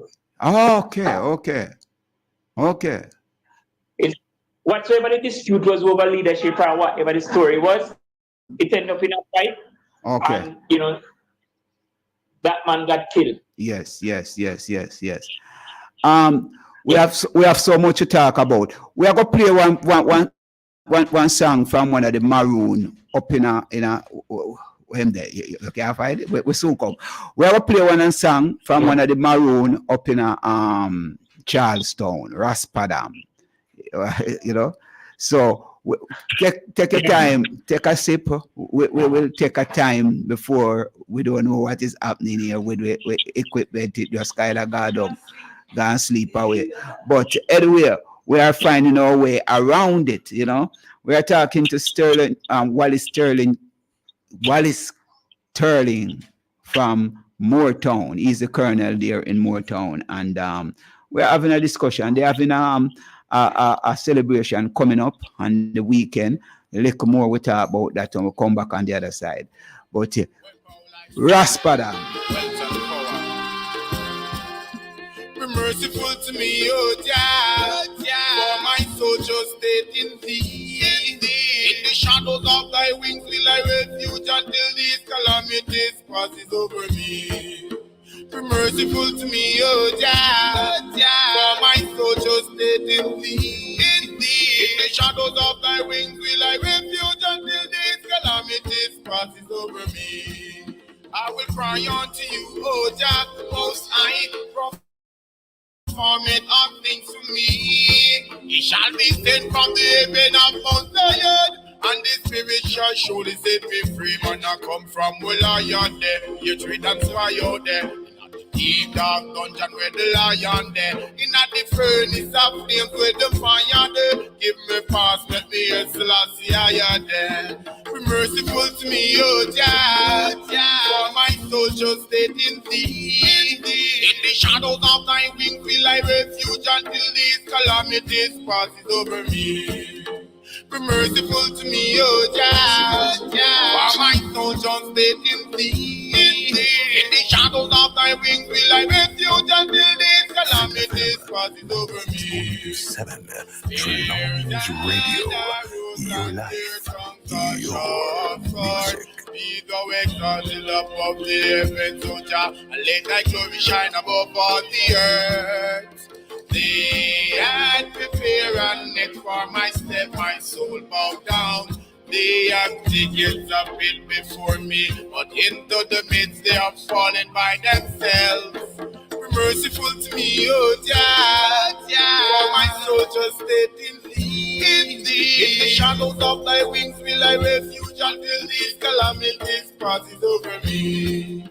Be merciful to me, oh Jah, for my soul just stayed in thee. Yes, that is Raspadam, you know, from Charlestown, one of the Charlestown Maroon. He came here in Fit FM, you know, he and the chief from Charlestown, you know, so it was a great vibes, you know. He's one of the musicians up there, you know, prominent drummer, master drummer, Raspadam, and he's also a recording and a performing artist, you know, you're hearing them.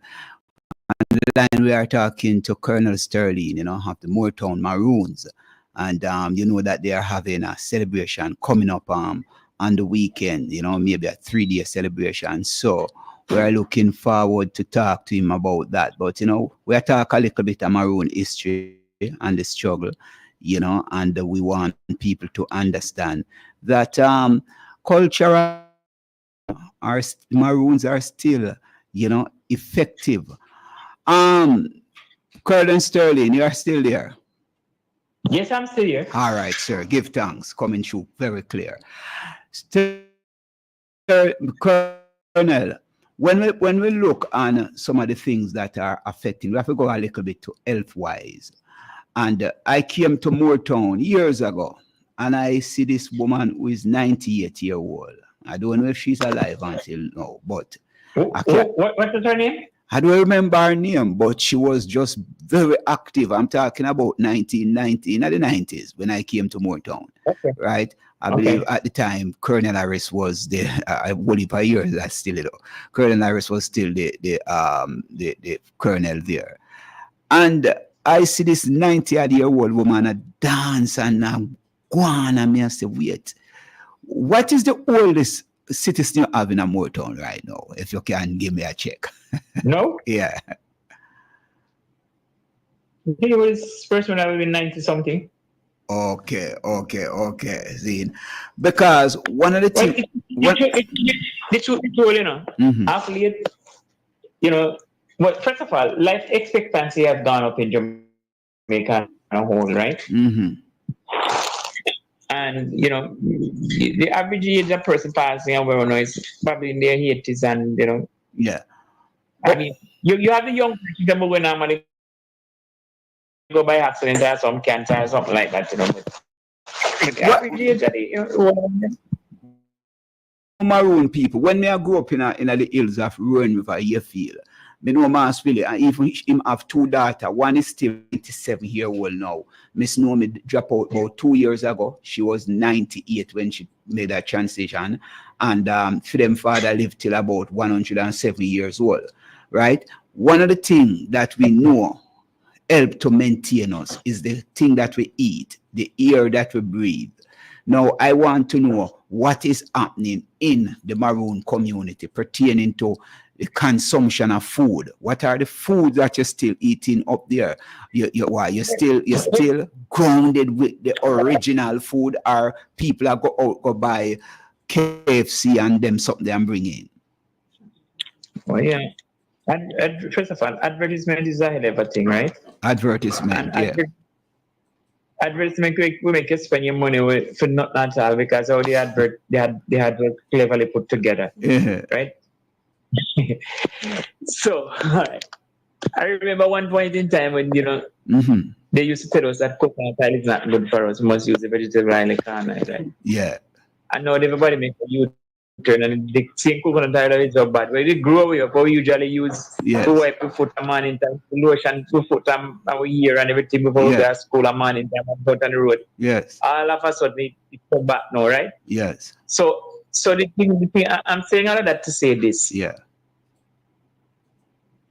The lifestyle of the younger persons growing up in this generation, right, is different from when I was growing up. You know, I tell them, I have to get up in the morning and I have to go fetch the water to fill up the drum before you go to school. And we can't reach school late.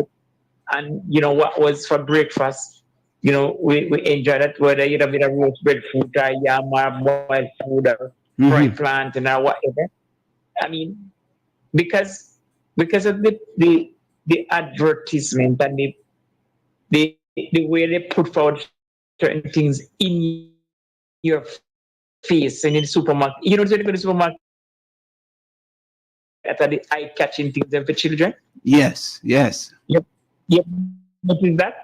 Yes. And they change the pattern to make them enticing. But inside of it is rubbish. Because the first thing will happen with you when you go into a market is what your eyes sees. You see something first before you even think about, before you even look at the ingredient behind it. So the food that we grew up with, this generation, no one, but at the same time we still eat quite a bit tight because there's no alternative. And I tell them, we grew up in a situation where when holiday time comes, you get your breakfast and you get your dinner. There was no lunch. Because your lunch is out in the field. It's the guava, it's the mango, it's the star apple, it's the pineapple. You go and find this jackfruit, you go and find this rose apple, that you go and find the ripe banana that you go and find when you go out there. Yes. Or you add the basocum or whatever. Those things were your lunch. And you're not quarreling with nobody. If you want breadfruit season, you go pick breadfruit and you go down wherever you roast and you buy a piece of butter or a piece of, if you could afford to buy Red but you can't afford to buy a spoonful of butter or something like that. And you roast your breadfruit and you put it in and you eat it. And you catch on Janga and you make a rundown. Curry, yeah. And you catch on Janga, yeah. If you have the time, you go pick some hockey and you do a thing. Yeah. You catch 2 fish or 2 mullet and you do a thing and you walk around and you do that thing. No, it's a whole different thing, Well, persons. Well. You see one of the things, Colonel. Yeah, persons have a change of diet and a way they do things, right? But which is not necessarily good. Yes. But still, at the same time, we still consume, at least in the older generation, we still consume the things that we knew that we grew up on and that was good for us. And you encourage children to do it. But probably part of the thing is how you package the thing to, how you sell it to them, how you tell them that this is good. Okay. But our root is still there, but you're still not going to our root part for the baby. you know, you have the other one, we'll call it again. The name is Ungomatun. It look same like arrow. We used to use it for making pride for the babies as well too. But no, everything you can buy something, you know, down the shop, you know, baby formula and everything like that. And it already come prepared. And they tell you, yeah, but then they don't know where it come from, and this is what we are talking about to maintain a culture. And one of the things that we must know, and we must always put it in the consciousness of our people. Don't allow another set of people to control your food, right? And farming is one of the most fundamental thing that any nation survive on. So when you have a food around you, you must protect that, you must preserve that, you must understand it. And as you say, younger generation, what are they doing pertaining to their to educating themselves about the kind of food that they are consuming, right? Because that is much important. You might get something that is well packaged and look beautiful, but what is it that is in those ingredients that you are putting in your body? So that's the point, you know. Persons can sell you anything if he is a good salesman. Yes. And you don't understand. So, and these people go to extreme length to ensure that they make their products that attractive. Yes. But some of the things, whilst it is incumbent on the individuals to do the things, yes, the authority still has a role to play into what comes into the country from what don't come into the country, what is allowed from what is not allowed. But then, you know, they will tell you, if I say this and I say that, it's a free market economy, and if we ban this, then they will ban our product. But you know, if you're doing anything for the good of the individuals in the country, then you do it for the citizens, and you don't care about what the citizens in another country think or don't think. Yeah. Because your first responsibility is with the citizens that you are in charge of. Yes. Not with the other one who, you know, you don't owe them any obligation. Yes. And you just have to do that are required to make sure that you don't bring in certain kind of food and that is not nutritious. And you have to check. You know, I went into a supermarket in Port Antonio to buy some things. Nice laid out supermarket, and everything on labels in Chinese. Wow. Or some Oriental language that is Chinese. So I'm saying to the cashier, look, there's no law in Jamaica said that you can bring a product into the country with other language on it, but it must have the English part to it and interpret. So how these products get into the country and it's being sold without any English on it? Because so when the consumer purchasing, how they know what they are purchasing? Because years ago, they were seeing Jamaica as a logistic hub. Then the people don't understand what a hub is, right? And they hear the pretty term in front of it, logistic hub. You know, it means that there's a place where, you know, goods can just come and dump off, and whoever want to partake of that goods and some of the indigenous food, them, you know, like what we are talking about in the Maroon community up there. So I want to ask you one more question, and then I'm going to make you, you know, talk about what is going to take place on the weekend. Did we see where them are talking about constitutional reform now? Maroon was invited by anybody or seek to be on that reform board, because you are a very important group of people in this country. No, they weren't, and we have written to the government, and we will continue to do the follow-up to let them know that, look, what happened in 1962 not happen to us now in this generation. Because if we want from the preamble to the new constitution or whatever your constitutional reform, that the Maroons must be mentioned there. Of course. Because we are, I don't want you to go into the body, from the preamble. And if it is that they don't do it, then the new Eritrean constitution won't mean anything to us, and we're not going to be bound to obey it. But we will be engaging the way that we have to engage them Yes. to talk about this reform. Yes. Because no matter how you reform or you don't reform, at the end of the day, the Maroons are still going to be here. We're not going anywhere. We're not going any place. And nobody can remove us. And the fact is that if you agree with what we are saying, it's good. And if you don't agree, we're still going to hold on to our opinion, especially when we know that we are right. Especially and when we continue to do what we want to get done. Aye. Because no amount of anything that will try to belittle us is going to work. Right. We are resolute about what is it that we want. So that is why we are saying to the government, let's have a sit down and codify the relationship between the Maroons and the government of Jamaica.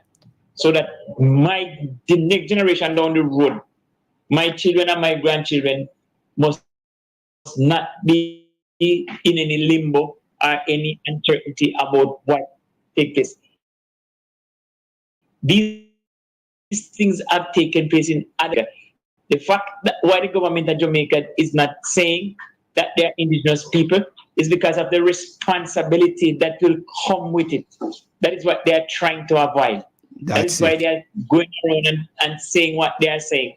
But we're not, as I said, we're not perturbed. We're not going to be detracted by it. We will continue to work and work assiduously in order to get the recognition that is ours. That's why not necessarily begging thing, We're saying that you are trying to usurp the Maroons. You are trying to get rid of them by writing them off in history. But you couldn't have write off our poor parents. I don't know how you hope that you can write off half today. If you write off for poor parents, you write off yourself. That is simple as it. Because that them don't even know. So, that is where we put it. We don't even have to say nothing more about that. Colonel, just tell us about what is going to happen with the celebration. We'll give you the time to talk about that now. You know what I mean? Before we wrap up. Okay, so we're going to be having a 3-day celebration this coming up this weekend, starting from the 19th to the 21st. Yes. So the 19th will be in a classroom situation where we're going to talk about the history of the Maroons. And in the afternoon, people will get a chance to visit the other Maroon communities. The person come to the celebration and they have gone to Gingeros, they have gone to Conalbrosta, Millbank, or Corporate Castle, or Brownfield. They haven't gone there, Ken. So we want to, they to go around and see that, and they can have the opportunity to go to Nanny Fall in Moortown as well to get a swim if they so desire, or to just look at the place. That is what we do. So the morning session would be, and it will go like from 10 until about 2. It's going to be we got different speakers. We got, Ms. Carey is going to make her presentation as a noted the Maroon historian and from our neck of the hood. And we have several of the overseas delegation and persons who are going to be pitching in. And, Dr. Hardcourt Fuller, who is another Maroon from this area who lecture in the University of Georgia. So he's going to be here. And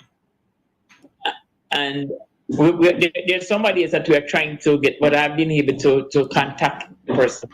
But just so that, this person, I know you mentioned his name earlier from Bilby. Bilby has lived here in this community and has done a lot of work. Okay. And has written, Kenneth Bilby. So we are hoping to have him on. We had him last year, but I just can't get to him yet. So that is for Saturday. Sunday, we're gonna be starting earlier Sunday morning. We will start about 9. Is what we'll have the part in the morning, and in the afternoon from in the mid-morning session from 10:30 onward, we're concentrating on the language of the Maroons. The language of our footprints. That is the Cromanti language, Tree language, and the Jamaican Creole. Not necessarily the Creole that we speak now, because back in the days, people used to say things much different from what we are saying now, right? And we know that, Jamaican Creole was more localized in some instances. What is said in one place wasn't the same thing that was used in another place. So we're not concentrating on English, because things will be done in English, so we will understand. So the kind of language, the Twi, Karamanti. Well, Karamanti was basically a dialect more than a language in and of itself. Okay. Yeah, because it's a mixture of different African, languages, and with English thrown into it from time to time. So, most other Caribbean islands and other places in the world, like for example, if you go to Aruba, the ABC Island, they have their own Papiamento that they speak, which Dutch is the national language, but Papiamento, everybody would speak that. Papiamento, yeah. And if you go to Suriname, everybody speaks Taki-Taki, but the national language is basically Dutch. And even though Suriname is a country with that size population, they speak many languages that is recognized as well. The Maroon speak their own language, the Indian speak there, the Chinese speak there. So, so that, that's how it is. So we think that it is important for us to learn the language of our footprints and to continue being able to be fluent speakers of a language. Because the language, your history is tied up in your language, your culture is tied up in your language. Your spirituality is tied up in your language as well. It's like, for example, when you go to like a romantic play, you generally use the Cromanti language or the country language, because that is the language of our ancestors. That is what they understood most of all. Oh, okay. So that is what you do. So the next day now, which will be Monday now, our activity will be out on the play field. And this is the day now that you have all the big performances from all the other Maroon community and any other special guests that we invited. But this year our guest speaker is going to be Mr. Sidney Bartley, and is the former director of culture in the Ministry of Culture. Okay. And so he's going to be our guest speaker. But we're going to have a delegation of Igbos from Nigeria. Well, they're basically living in the diaspora. So that would be in the morning session. They're going to be there. And then, as I said earlier, the Maroon leaders is supposed to be here. I've spoken to them and they're coming. Because every Maroon celebration is like a calendar event for us in the Maroon community. I don't really, nobody have to invite me to go to any of the other Maroon celebration, because the only thing you can do if you're not having it, just tell me, because I'm going to show up anyway. Okay. And that is how we practice. So all in all, we have a whole, full day of activity planned for full weekend. Full weekend. Yeah. Sister Kalanja will be passing through. Popcorn will be here for the 2 or 3 days, and into the night on Monday. So, a lot of persons are going to be. Other artists are going to be here, because once you finish the daytime business, the night time you have a show, and that's what it is, and that is for, Monday night. Yes. So all in all, we are looking forward to a fulfilling celebration, and hope that everything does go well, as in the past. And every year we grow, basically from strength to strength. More persons coming out, understanding the importance of celebrating our ancestors, because we are celebrating Nani. Yes. First and foremost. You talk about the drumming and them thing there, Cause when we come a more town, we know we have to hear some real Maroon drum. And then this is what's gonna happen. Like, for example, how the program is set up, right?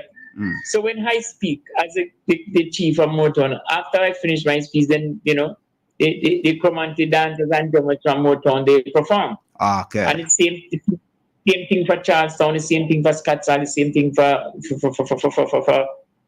Accompong. Yes. That's how it is. Yes. So there's a connection, there's a history, and we have to know, say, the Maroon. And then at the end, normally everybody go together and do some drumming. All of the communities. And do drumming and dancing. Yeah. Tell the people, because we hear the Kakakuna, as I would have said, true, the Kakakuna in the background there. Tell the people about the kind of food that you're going to serve, the menu, because that is very important. Yeah. We are going to do a lot of traditional dishes, right? Yes. The only thing, don't come here and expect it. You're not going to have any goat meat, no goated soup, no anything like that. No goat meat, is gonna be served on that day. But you're gonna get your chicken, you're gonna get your fish, you're gonna get your pork, you know what I mean, jerk, and you're gonna get your carcoon, your touched. You're gonna do it, you know, carcoon rundown, your touched rundown, and you know, the busu soup, the janga soup. Everything is gonna be there. Okay. Yeah, so one of the thing pertaining as you talk about no goat. Tell the people why, because we know it's enough people can't touch goat, you know, enough maroon people can't touch goat. It crack up them. That's the reason why. Oh. Some of them eat goat meat, they couldn't go anywhere near where the goat is. So when we have anything official, goat meat is not a part of it. Yeah. Because you have to show respect for those who can't handle anything. Yes. And boy, there are so much things about maroon that we need to talk about. Colonel Sterling, we give thanks to have you here. And we hope that the Almighty can give us the strength and the guidance, you know, to continue with this great work. And, you know, I hope that you have many more years, you know, to serve the people of Moortown, right? And we just hope that the Maroon community can become stronger and stronger and move as a governing body, because we need a shift in governance in Jamaica, and I believe the Maroon have the ability to make that transition. Yeah. See? We always say and we always maintain it. The government would have, if the government's over the years would have taken a page from the Maroon, how they govern themselves, we would have so much of the problem in Jamaica that we are having now. We would have so much criminality, we would have so much killing, we would have so much. Perfectly said. Thank you, Colonel. We thank you very much for being here, and we just hope that the Almighty and the ancestors make you have a fair weekend. We don't have much rain and them things. When we go on Moortown, rain always a fall up in a Portland there. So. The weather has been good so far, you know. Yes. The weather has been good. All right. You know, when I think about global warming, it gives us more sunshine than we never used to have at the point. Yes. Yeah. All right. Thank you very much, sir. All right. We'll talk again. Simon, thank you again for having me, and it was my pleasure to be here. All right. Give thanks. Yes. That was Colonel Sterling. Yeah, we just get some information. It was a Trelawny Municipal Corporation in association with the Trelawny Poor Relief Department that put on the World Homeless Day 5K run and walk on Saturday, right? And all was you know, to support the homeless, you know, and to make sure that them have shelter and anything, you know what I mean, and get a proper meal at daytime, and you know, to be taken care of, you know, whether you have clothes or whatever way you can go drop off at the drop-in center. So know what these things there and continue to support events like these, because it is always, you know, a worthy cause. You know, as it said, run for the cause. Let's show them we care. Yeah. So this has been the Community Buzz on Fit FM 96.7. Your life, your music. You know, we talk to Colonel. We never expect to stay so long with him, but you know, and we give thanks that the signal come through nicely, and we bless up the people. Yes, and you know, Drench. I'm not sure if that's how his name is pronounced. Drench. Drench, yeah. DRENSH. Okay. Okay. It says, yeah. Okay, and he says, let's discuss paper genocide. My mother had Eastern South American DNA. So where did that come from? If all the Tainos were killed by the Spaniards and British, that's for another show. Well, maybe Jench, maybe we can have a link with you one of the day that we can talk about these things. Hopefully, Jench. So keep in touch with us, and we give thanks for you being here and tuning into the Community Buzz on Fit FM 96.7. Yes, we see Diane, we see 16 Bars production. You know, we're playing Better Roses in the background. All right, we thank you, Diana, for tuning in. Yes. We thank you, Sister Harley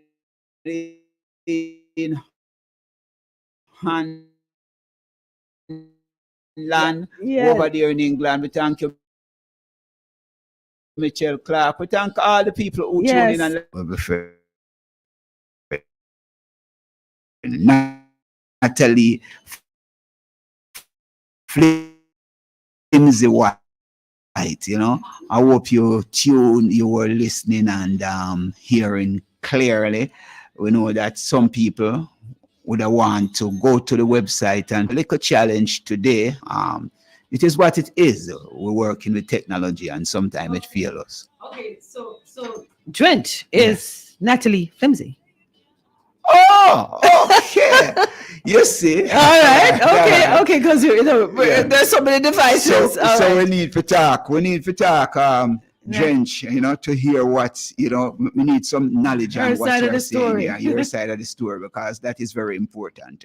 History is something where all of us must have some knowledge of, that we can, know our roots, know where we're coming from, and know where we are, and to, chart our course forward. It is the best way of our lives, to understand why we are here, how we are here, and the reason for us to, some of us just like a rudderless ship. You don't even know. You're just in like a leaf in the, blown all about by the wind.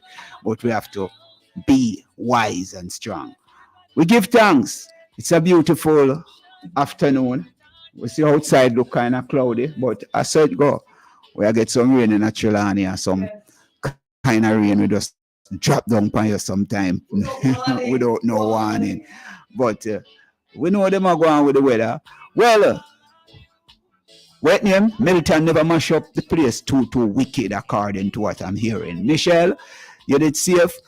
Me need to talk now, because we understand and go through the storm. All of the people in Florida, I am saying, the Almighty cover the item, and we give thanks, and those who are affected by whatever means, we don't say when we bounce forward and come back, that is life. This is a part of life experience, we will experience all kind of things, but Better Roses, Diana Wright, and we'll go out. We give thanks.